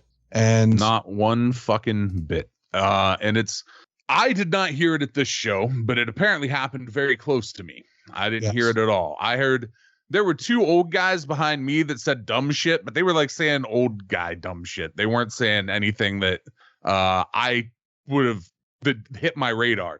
And that said, the last show at the Odeon, I fucking put a guy in his place, and, you know, he said racist shit at that show about a couple of roster members, and I made it very fucking clear that that's not tolerated and that he needed to not say that shit around me again. Tried to apologize to me eventually, and I was like, well, I'm not the guy you need to fucking apologize to. That shit is not tolerated. I'm like the nicest fucking guy in the world, unless you're being a racist, homophobic, bigoted asshole. At the point that you're doing that, I'm going to give you two options. Shut the fuck up, or I shut you the fuck up. If it means I get thrown out of an AIW show because I wrecked your dumb racist ass, so be it. But it's not going to just be like fun and games. That shit does not fly with me at fucking all. And to my understanding, from everybody I know around AIW, it don't fly with anybody else either. Now, the problem is we're talking into the fucking wind here, because nobody who's going to hear this is the fucking problem. All right. But that shit don't fucking fly. And I think that's a fucking given. I don't care who you fucking are. I don't care what you fucking think. You can think whatever dumb fuck hillbilly bullshit you think. Keep it in your goddamn skull till you're in your trailer park. And then you can say whatever you fucking want to your other fucking cousins, you fuck. Go on, Stacy. Don't hold back. No, man, it's serious shit for me, man. I agree. I agree. I don't tolerate that shit at all. One of my favorite things that has ever happened to AIW was when Ethan Page put that motherfucker on fucking spot when he said the dumb shit back at Mount Carmel. Mm-hmm. This isn't new. It's not like this is a new thing where all of a sudden we don't tolerate that shit. It's not tolerated. It's not tolerated by the fans. It's not tolerated by AIW. There's no fucking place for it. And if by some fucking chance some dipshit who has done that or has intentions to hears this, warning, don't. Yeah. Because I'm not alone in the opinion I have. There are plenty of other people way scarier than myself who I am certain feel similar. And to that effect, the pre-match stuff that Steve does kind of talk about every time. Yeah, we kind of laugh at it, roll our eyes, but at this point, I always thought it didn't need to be said. But maybe something needs to be said now, because we're getting a lot of these new fans, and I think that's where it's coming from, because it's not people we know or have seen before. It's all these people that are one-offs, or that maybe this is them starting to come into the shows, and then they're doing this shit, and I don't want to see that anything escalate. Just don't come if you're going to be like that. Like, I hate to say that, but yeah, don't be that person. So I think that something needs to be said. Maybe when he's going over his instructions at the beginning. I hate that we have to be fifth graders, but this is the world we live in at this point, where we're gonna have to tell these fucking children that you can't just say what what no filter and think it's gonna fly. So. And look, man, you can say there's all sorts of horrible things that you can say to the fucking wrestlers. I'm not saying that you can't say shit to people. What I'm saying is you can't say bigoted, racist, homophobic nonsense to them. Yes. If you want to say all kinds of horrible shit about their mother or whatever, have at it, man. You paid for your ticket. Just know that some of those dudes get clowned on real hard, like crowd comedians get theirs too. Like, your jokes better be funny. Or there's certain folks who have already felt that wrath lately too. But that's fine. Do whatever you want to. You paid your fucking dollars. But there's no place for racism. There's no place for homophobia. There's no place for bigotry. So if you've got something to say about the place that you think someone should be in because of their ethnicity, or because of who they love, or because of what sex they are, fuck you. Mm-hmm. Fuck you and die. I think the worst part about all this is this isn't like something we've just thought about recently. Like that Ethan Page incident was what, 2018? Yeah, just at least like 4 years ago. Yeah. We had it was at Mount Carmel, and it wasn't like at the end of Mount Carmel. Yeah. And like we had, I won't necessarily get into it, but like, we had another incident like in 2019, and that was something like, we were like, oh no, like that's not flying here at all. And like that was shot down quick. And there might have been something even last year too. I can't remember. But the definitely the main point is, like, it didn't work then. It's not working now. And doesn't matter who you are. We don't like it. Yeah. And Butters, you might be right. It might be something where there needs to be an announcement about, like, hey, don't say racist shit. Don't say homophobic shit. If you do, you'll get removed. And if somebody's like, my freedoms, well, that's a big red flag that you probably shouldn't be here. Like, if you have a problem with being told not to say racist shit, you're probably a shitty racist. Yeah, I just, the more I think about it, like I know there's other promotions that do have like that kind of announcement at the beginning, and I feel like a lot of the times, you don't have that kind of issue, but unfortunately, we're getting a lot of newer fans in here, and unfortunately, with new fans, sometimes pieces of shit rolling with them, and you gotta hopefully you can curb that before it has to be done and take away from the experience of the show, because that's one of the worst things to take away from the performers and what they're trying to do, and that's the last thing I want to see happen. But yeah, well, and it's been an escalating problem this year, and I mean it wasn't just at the shows. Like there was a thing at an after party at the very beginning of shit coming back where somebody said some fucking horrible racist shit, and now that person isn't welcome anymore. Right. And so this show, so there's been 9 shows this year, right? Am I right on that, Summers? 9 so far? I will pull up the cage match, count them. 2 at the end of April, then the fucking Major Bros show, then 2 at the end of July, 3 in August, and this show. Oh, then maybe this is the 10th show. Yeah, this is the 10th show. So 10 shows, and at least 3 of them, either at the after party or at the show, there's been people saying racist shit. That's not good. 30% ain't a percentage I'm comfortable with on that shit. That shit should be 0%. Back in the day, I would say it was maybe like 10%. You know what I mean? It would be like 1 show a year. Maybe there'd be some dipshit who would mouth off, and then that would be that, and they'd be done. So 3 in a year is concerning. Yeah. And I think what we could do as fans, obviously, if you hear it, fucking speak up. Yeah, call the person out. Don't be afraid to tell a racist they're being a racist and just shut the fuck up. Because I promise you, if I see you telling somebody they're a racist and I see them being shitty to you, I got your back. I'm going to be right there to be like, nah, pal, that ain't how shit flies around here. Shut your fucking mouth. And I'm sure there are plenty of people around you that will certainly have your back on the idea of calling out a racist on being a racist, or calling out a homophobe on being a homophobe. And again, I'm not telling anybody how they should think. You can think whatever you want to think in your own home, in your own trailer, fucking your own cousin. You can do that whenever you'd like to. But when you're in a group of people, you're going to keep your fucking mouth shut about that shit. Period. And if you're not comfortable with confrontation, there's plenty of staff for AIW people around. Go tell them, let them know what's going on. They'll come stand by. If they hear it, they're gone. And, maybe that's all it takes. If you're not that kind of confrontational person, but if you see something, say something. Don't just let it go. That's not what it's about. For sure. Anyway, let's talk about. Let's get back on track here after all that. We talked about how the match itself was good, but we haven't really talked about what happened. So yeah, that's where we were. All right, let's get into the finish. All right, Summers, lead us off, man. With assistance from PME, Matt Cardona pins Joshua Bishop to become the new AIW Absolute and Intense Champion. Thoughts on the finish? Doing like how I did the last one? For good reason. Butters.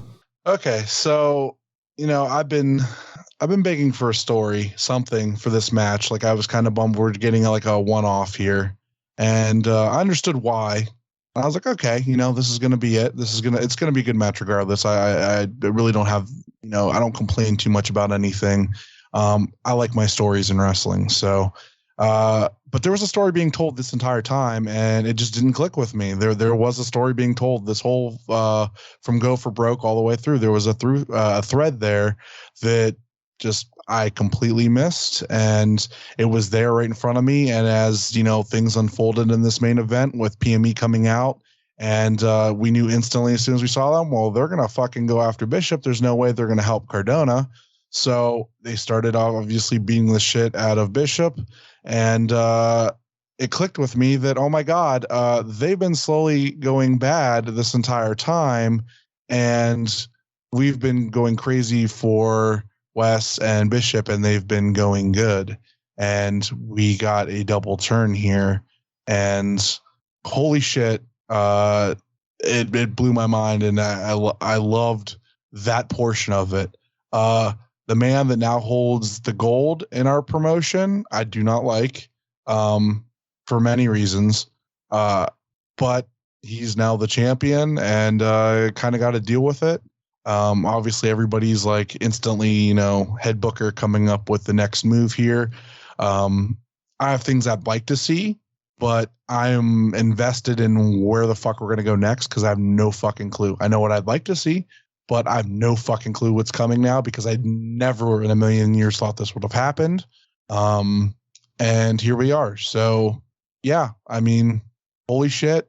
PME, Good Times, Good Vibes is now some assholes that I guess, disenfranchised with the fans and their love for Rip City. So sorry guys, but you picked a pretty monster of a guy who continuously kicked the shit out of you guys for the last how many months to fuck over. And you didn't see him mad. You saw him having fun toying with you guys. You've now pissed him off and made him lose the thing that he loved the most in this business, those titles. So good luck dealing with that version of Bishop because I wouldn't be wanting to fucking deal with it. So have fun Friday when you guys try to take the tag belts off of him because I don't see it happening. Good luck, boys. That's all I got. A minor note that I noticed afterwards, and I don't think anybody's pointed out, and I don't think it's a coincidence. PME's gear was Matt Cardona's colors. I did not notice that. Holy shit. They didn't necessarily match what Matt was wearing, but like that purple and blue is very much like a primary Matt Cardona colors for a lot of his stuff. And I don't think that was on accident. All right, Stacy, the floor is yours. So look, man, it's the double turn was probably needed, and it will probably be good for both of them, and the way it was done is fine.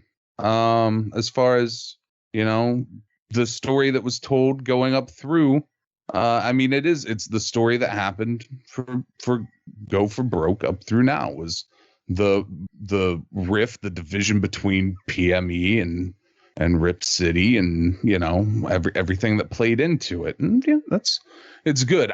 So look, man, I don't have any issue with that. I have made no secret to anybody who knows me that I don't dislike Matt Cardona the wrestler. I dislike Matt Cardona the human. I think he's not, and there's plenty of bad people in wrestling. There are actually probably plenty of people in wrestling that are shittier actual people than Matt Cardona.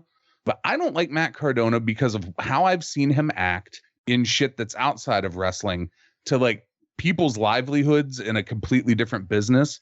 He's outed himself as being like a privileged piece of shit who uses his own influence very much in a Jim Cornette way to get his stupid followers to hurt people's actual businesses and livelihoods for him to get his own way up to get a fucking vintage toy. He's a shitty person and I don't like him. But even at that alone wouldn't have made me be like, well, I don't really like this creative. I don't like this because of how close it's happened to something similar happening somewhere else.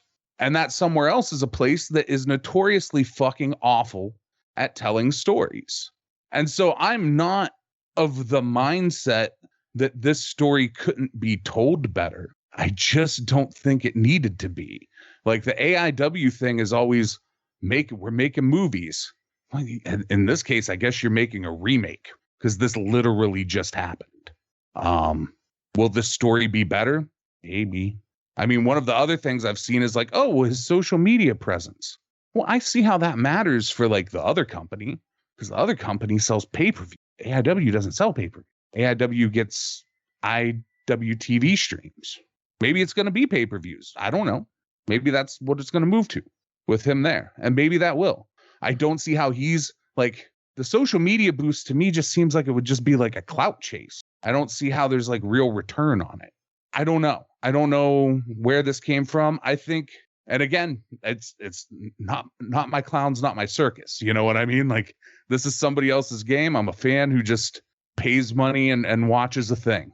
I just think for all of the building of people inside the company, if you knew this was a plan that you were going to try to do this move the whole time, Ethan Wright, sure, he doesn't have like a big social media presence, but then you've built the guy. I don't know.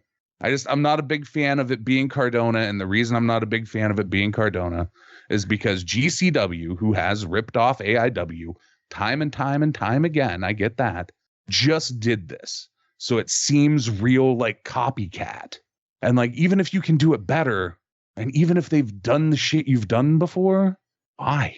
Be better by being different. I don't know. I mean, we'll see where it goes. Hopefully it's very interesting. I hope. But I had also been someone who said, like, I don't know how you put all 3 belts on Bishop and then make it not boring. Well, I guess this isn't boring. I'll give you that. It's certainly not boring. But like, I don't see Cardona's followers buying tickets for shows in Cleveland. I don't see it turning into some kind of merch sales for AIW from having all these extra eyes on AIW. It's not like there's a big online merch side to it. So like, where Butters is looking at this very much from like like the kayfabe side of it, I'm looking at it from like I don't know, just like it doesn't, I don't know. I'm not a fan of it. I'm a fan of the turn. I'm a fan of all the shit with PME and Josh and Wes and all of that. I just think there could have been a better person to use in the spot that Cardona's in. Cardona had a little bit of heat from that last show with Josh, and there's that little bit of story there. I get that, but I just feel like if you knew this was coming, you could have done this with somebody else and like done that same setup or done a setup in a little bit different way. But we'll see. We'll see where it goes. I think for me, because I have been on record of saying I didn't like, Wes winning the Chandler Bingham's Memorial Tournament. I didn't like Rip City winning the tag titles. Like it wasn't my pick type thing. Not necessarily hated it, but I was like, where you took a left, I would have taken a right. Fine. But going from like the PME and Rip City side of it, that part I do thoroughly enjoy because I didn't see it coming. Even earlier in the night where we were seeing some things from PME, didn't necessarily think they get involved in the main event. And I think a lot of conversations I had with people through text or whatever, not here on the show, but we thought there's no way that Bishop doesn't walk out champion. He's winning the match. Well, and for reasons I won't talk about on here, I really didn't either because reasons, right? Yeah. But yeah, I mean, so that's definitely a swerve. So, I mean, kudos on a swerve. And if it's going to be fucking Cardona, having him have like edge heads is funny. You know what I mean? Like Philly and Marino are now, Myers and Cardona to Edge. Yeah. But, Cardona's edge heads. So that's interesting. And I mean, that's certainly a way to get heat on Philly and Marino extra. Mm-hmm. So, I mean, yeah, we'll see where it goes. I'm not in the mindset of some people. Like that one dude lost his fucking marble. Mm-hmm. Good for him. I mean, none of this shit matters that much to me. This is a thing I watch for entertainment. But I have a lot of respect for the AIW creative, and I just felt like they could have done much better. And maybe they will prove me wrong, and that this will be super entertaining coming out of it. But like, I just feel like and I couldn't name you anybody now because you can't just like plug and play somebody into this. You can't just be like, oh, well, instead of Cardona, it could have been X, Y, or Z, because you have to have a little bit of a build in some way to it. You know what I mean? Even with Cardona, there's a little bit of but I mean, I wish it would have been somebody different. Sure. Is it? No. So we'll see where it goes. I'm in the minority of liking it. I saw plenty of people who seem to like it. Mm-hmm. A lot of people also don't have the same opinion of Cardona I do. A lot of people aren't maybe looking at it from like the side of it that I'm looking at, which honestly, if you're just a fan and I'm just a fan, maybe it's not the way I should be looking at it. But to me, it's just there are certainly things that I think where it could have been done differently and maybe built even more from the inside than what has been done with this. And I just don't have faith in the idea that like his social media presence gets you anything other than some momentary clout. So, I mean, let's be 100% honest here. Like, for the most part, some of us know more than the average fan when it comes to the workings of wrestling. And I feel like you have 100% valid points on a lot of stuff that you talk about. The thing is, you know, I don't know what it's been with since the pandemic happened, but I noticed a lot more people just not having faith in things. And I'm not saying that, you know, that it's the way the booking is, but I feel like there's a vision here. I mean, there was a lot of time where we didn't have AIW, so I don't think that just disappeared out of Thorne's life or you know, people that book for AIW's life like it kind of did for us, because there just wasn't, you know, anything there.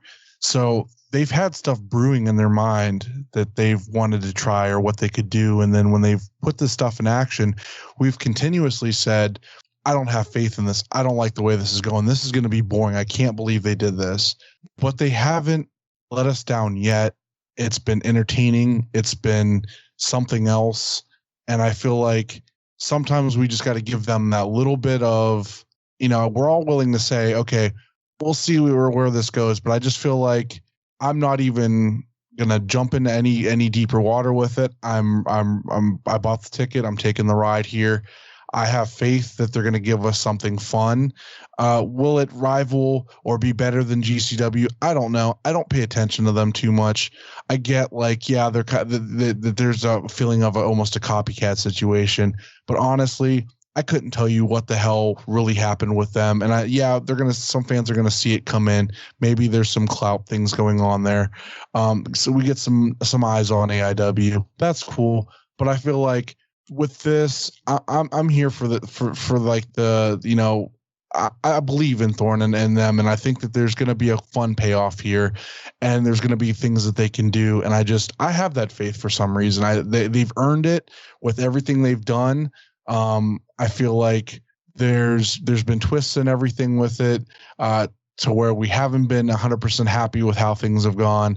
And I think eventually when we get that payoff of, you know, that shining moment for a certain wrestler to win a belt or to do that kind of stuff, it's going to feel that much better because we had this fucking road of the shit we've dealt with. So I get people are just not having that faith there because, you know, this was the more obvious choice, or this was, you know, probably a better option. But I've been willing to ride this out this whole time. And while I didn't like some of the stuff, I wasn't super vocal about it because, you know, at the end of the day, like you said, Stacy, it's just something I watch for entertainment. And I've been pretty entertained by everything. And I think that there's a lack of faith, maybe not a ton of, you know, lack of faith, but like there's some lack of faith there from a lot of people. I think that he wouldn't steer us wrong. Like we've been here all this time. He's built us as fans. He's not going to steer us wrong now. There's no point to do that. He's going to make it more interesting for us. He might get, you know, we might get some other fans in here that didn't pay attention before. That's obviously the goal, is to keep building. But it's still got to be entertaining for us too. So I feel like we're not getting what we want now, but we're getting what we need, and eventually we'll get what we want. It's coming. It's just I have the faith there. I think that's my piece. I think I got the faith. I'm just waiting to see. Like now, if it all blows up and sucks, then you know it is what it is. But I don't think that's going to happen. I feel like he's got his finger on the pulse here enough that they got something up their sleeve to do this. Like, it wouldn't steer us wrong like this. It's just terrible business to do that. I think they don't want AIW to close and all these people to lose out on work. So I think that we just got to have that little bit of faith. Oh man, it for me is not a matter of faith. Like I said, there's the only option there is to either, you know, you watch it and you see what happens, or you don't watch it. That's it. You got two options. Yeah. There's not a third option. So I mean, you know, it is what it is. I'm just, you know, I just, you know, it's whatever. Would I prefer that it not be Cardona? Certainly would. But that's not for like reasons of the story necessarily. I personally don't like him as a human. I would rather not be in a building with that human whenever possible. But you know, whatever. I don't think there's a lot of people that get that too, but it's hard to just look at how wrestling has been. Like, things have changed so much since the pandemic too. Like, you know, like things were going really crazy before, and now things just feel even more different. Like we've come back, and if you look at the roster for AIW now compared to where it was before, there's a shit ton of changes, and it's just we're evolving again. Like it's really fast, it's really loose. I feel like, man, I miss having this person here, that person here, and those people gave more options for things to happen with.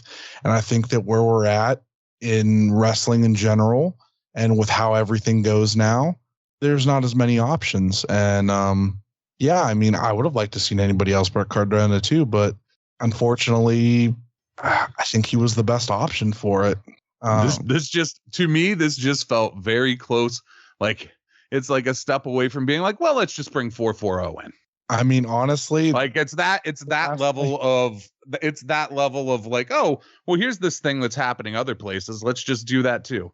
Like, let's be this other indie that just did the same fucking thing instead of being like the innovator on the indies that AIW has been for in general its history. This is like the first time it felt like kind of a follow as opposed to a lead. And I guess that's what bothered me. Okay. Is it feels like I'll say yesterday I said it felt lazy. I don't even know that it feels lazy. It just feels like why do something other people have already done and failed at? I mean, sure, it drew some tickets, but it's a different thing. Like they do shows all over the place. AIW does shows in Cleveland. You know what I mean? So at the most, you get a few extra Matt Cardona fans in Cleveland. And then how many shows do they keep coming to before like, well, I've got my picture with Matt Cardona 7 times, so I don't know that I need to come for the 8th. Or, well, I saw Matt Cardona wrestle the last 3 times he was in town. There's some other thing I want to do. I'm going to go do that. Like, I feel like it's just a matter of diminishing returns. I don't feel like the dude is that fucking popular. I realize on a national scale and a niche market, those dudes do very well for themselves with their major wrestling mark thing. But I just don't know how that specifically helps AIW, a Cleveland wrestling promotion. I mean, that's not for me to worry about. It's not my fucking, you know what I mean? I guess. Yeah, I just want to see good shit happen for AIW. And I like the idea that, you know, they've always kind of been innovators, and this just doesn't feel very innovative. I mean, they do have fans that will travel and see them wherever. And of that group, Matt is kind of the most popular one, but at the same time, he might be like the most hated. Other than you, Stacy, I know people that don't like him for many other reasons, but I could actually see potentially some more fans coming in to see him. I think there was a lot more coming in for a major event, but that was also like with Toyhio. So people had like, oh, I could like, even like, you know, Adam Van, who you can catch on At Odds this week, them talking about this exact show. But, you know, he came in for both of those. He might not be one that comes out for, you know, the next one, but I think that there are fans that like that do travel, and I've seen it.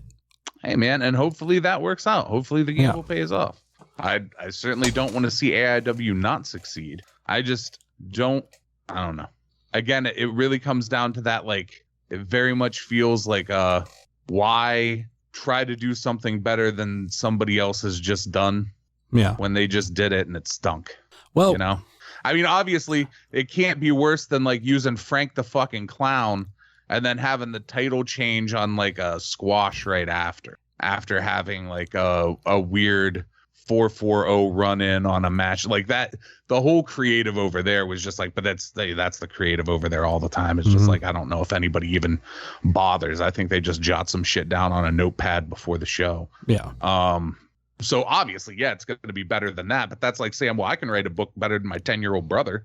Well, I'd hope you can, you know, like, I mean, I really hope that we can look back at this, you know, at Gauntlet or Abso and just be like, you know what? I didn't like it in the moment, but because of that, we got this. I hope it's fucking over by Gauntlet. I hope by like March or April or whenever Gauntlet happens, this is a thing of the past and they've moved on to something that actually moves the company.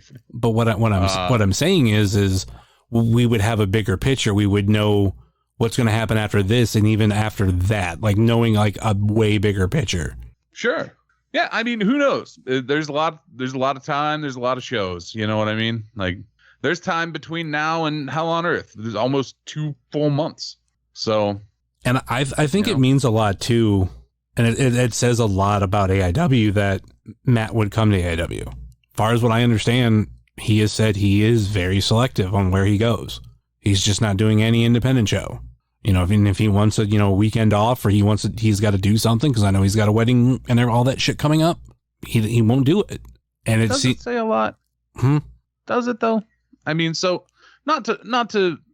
I'm not trying to be a dick. I'm not trying to play devil's advocate, but like, obviously, I mean, Lauderdale paid him, I'm sure, through the fucking nose, or maybe he didn't. I mean, he seems to be a swindler. But like, is it a stretch that Cardona would come here? I mean, remind me, who's on his podcast? I don't know. Swoggle. Yeah. No, Swoggle's not on the podcast. He's a friend. He's part of that group. He's on all their fucking merch. He's the podcast is still the three of them. Oh, okay. Well, I don't listen to it, so I don't fucking know. But he's certainly on all their fucking merch. Who else? Oh, Brian Myers. Well, gee, those two guys haven't spent an enormous amount of time at AIW, have they? Well, gee, if there was a place where Cardona knew he wouldn't get like fucked around on an indie, a guy who spent the majority of his career working in New York on like television wrestling and doesn't have a lot of experience with the indies, well, I think you'd probably think you were pretty safe at the place where two people you're fucking friends with can vouch for and have worked at multiple times. So I don't think it says anything that he would work AIW. I think if he was going to work anywhere, if you would have told me when he got fired from the WWE that he was going to work one indie, I would have said, well, he's going to work fucking AIW or NEW, because that guy, I don't even know where his fucking money comes from, but he just runs like fucking ballparks. But yeah, the idea that he's at AIW that's not in any way shocking to me. I mean, the funny thing is about it, when he got released, or to say him and Myers got released, and Heath, I was like, all right, I'm expecting Brian Myers to come back. He loved coming to AIW. Okay, so expect him to come back. Okay, well, I think Heath would probably come with him. Have Heath come in for something. At this time, I was thinking like maybe we would have Jaylick, because this was like early pandemic. And I was like, no way we get Cardona. Like Cardona. I'm still actually kind of surprised that we haven't had Heath Slater. Yeah. Well, he has been out for a little while. Like he got hurt, didn't he? Yeah, he just came back on Impact, so that could have been a big thing too. Like we potentially could have had him. And AIW really hasn't been bringing people in. You know what I mean? Like it hasn't been like this year hasn't been like heavy on big names, like XE people, anything like that. But so my honest thought from the beginning when they both got released was, oh, well, Myers will come back because he knows what the score is on indie wrestling, and Cardona's going to think he's worth more than he is, which I don't know shit about shit, but I do know what I've seen. And he certainly thought he was worth more than he was out the gate. And then that number diminished for him a little bit. And I don't know what his deal is, as far as numbers anywhere now, but I think it's obvious for a lot of these fucking ex-WWE people that you don't see them booked a lot of places all the time because their numbers, I'm assuming, pretty fucking inflated. And, they're getting that one promoter in Alabama or that one promoter in South Carolina who's willing to spend some stupid money to bring in an ex-WWE person for whatever bloated number they have. And eventually it'll all go the way of Ryback for them, where you either lower your number or you're eating fast food in a car talking to a fucking camera all day. Kind of feel like this is the longest conversation we've ever had on a main event. Maybe. Yeah, there's a lot here. I'm just curious to where we're going to go. I think the idea of pairing Cardona with PME at a part of this already out the gate puts it ahead of what GCW did, because we're going to actually put over another talent and have them associated with it.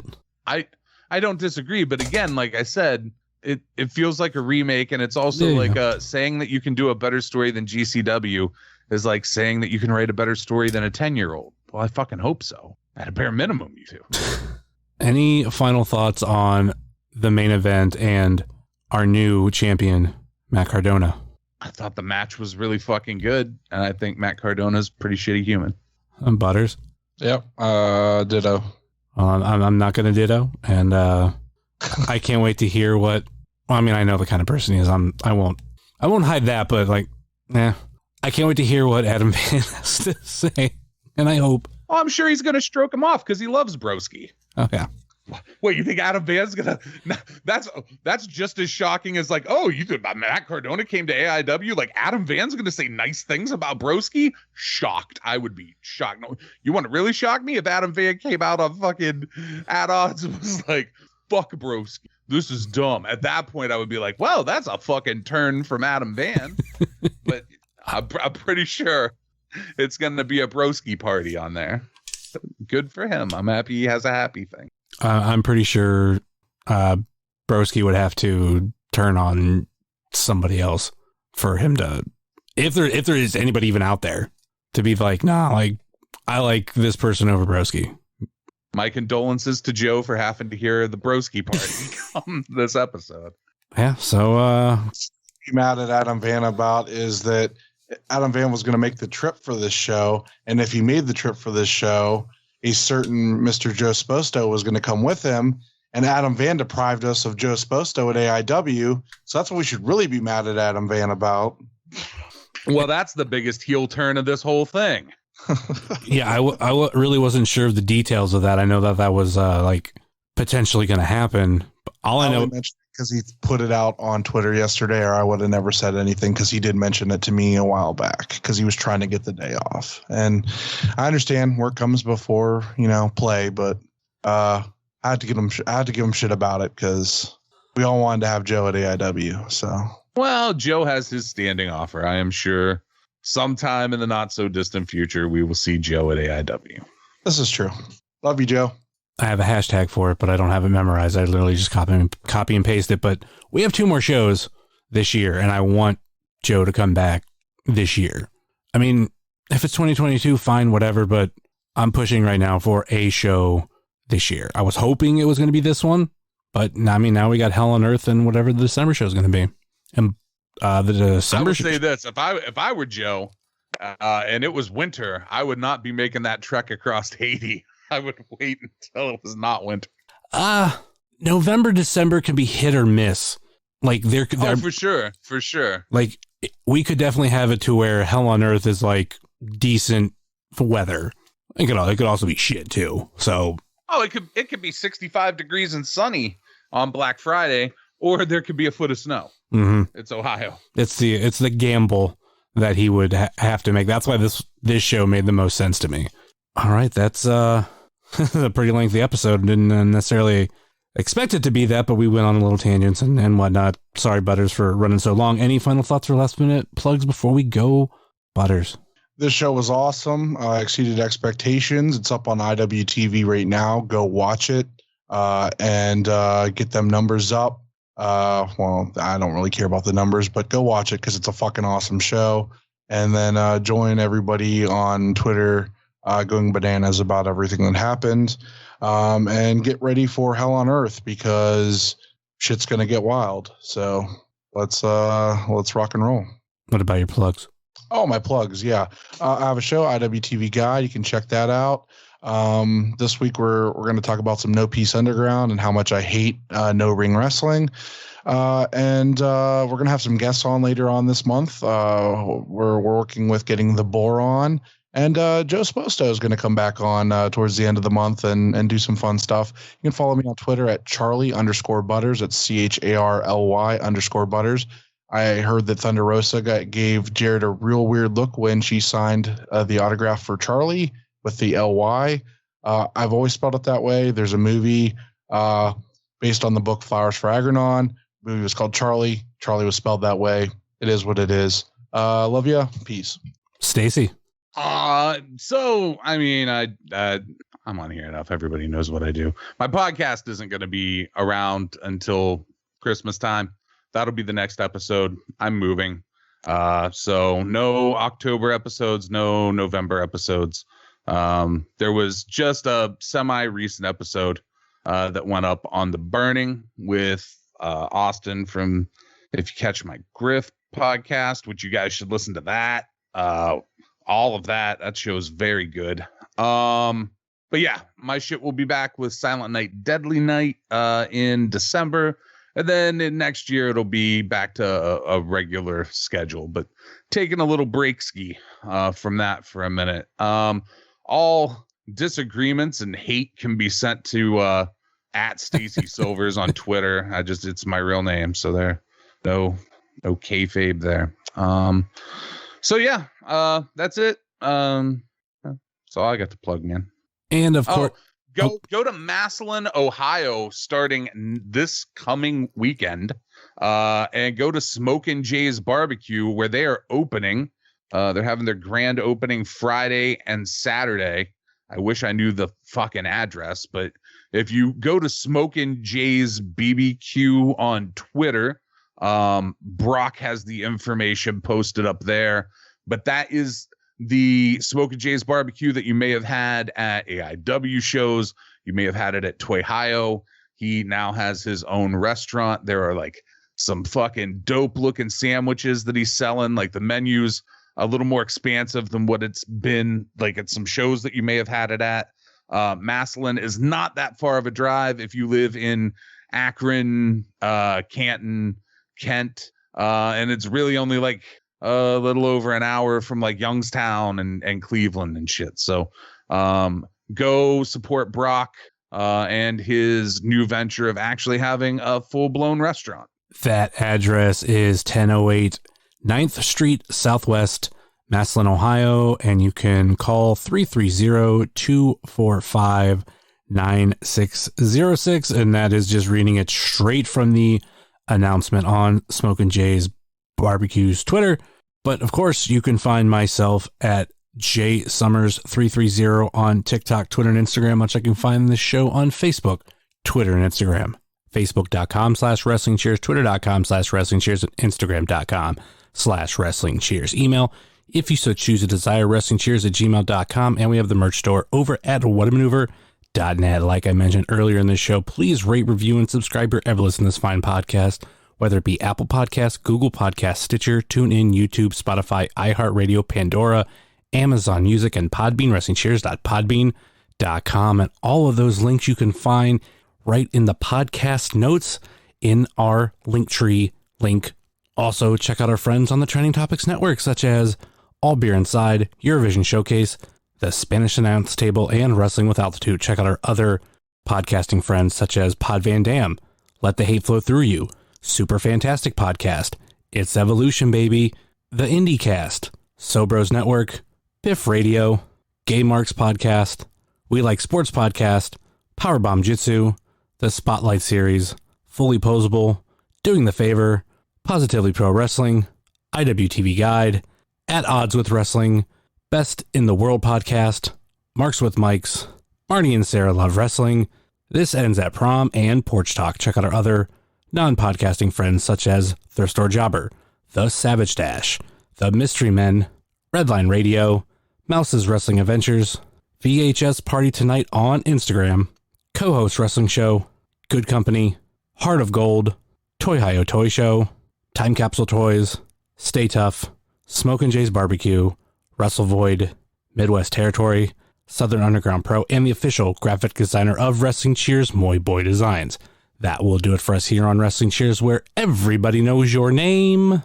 And woo woo woo, you know it. Boo.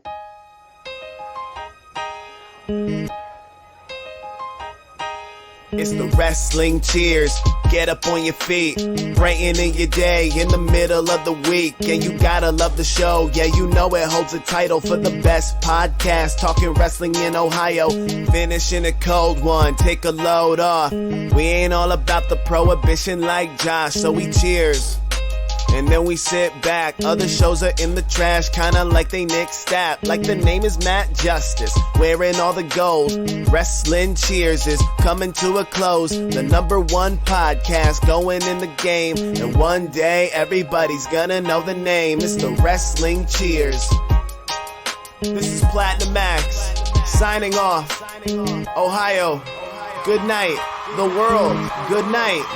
We love you. We'll see you next week.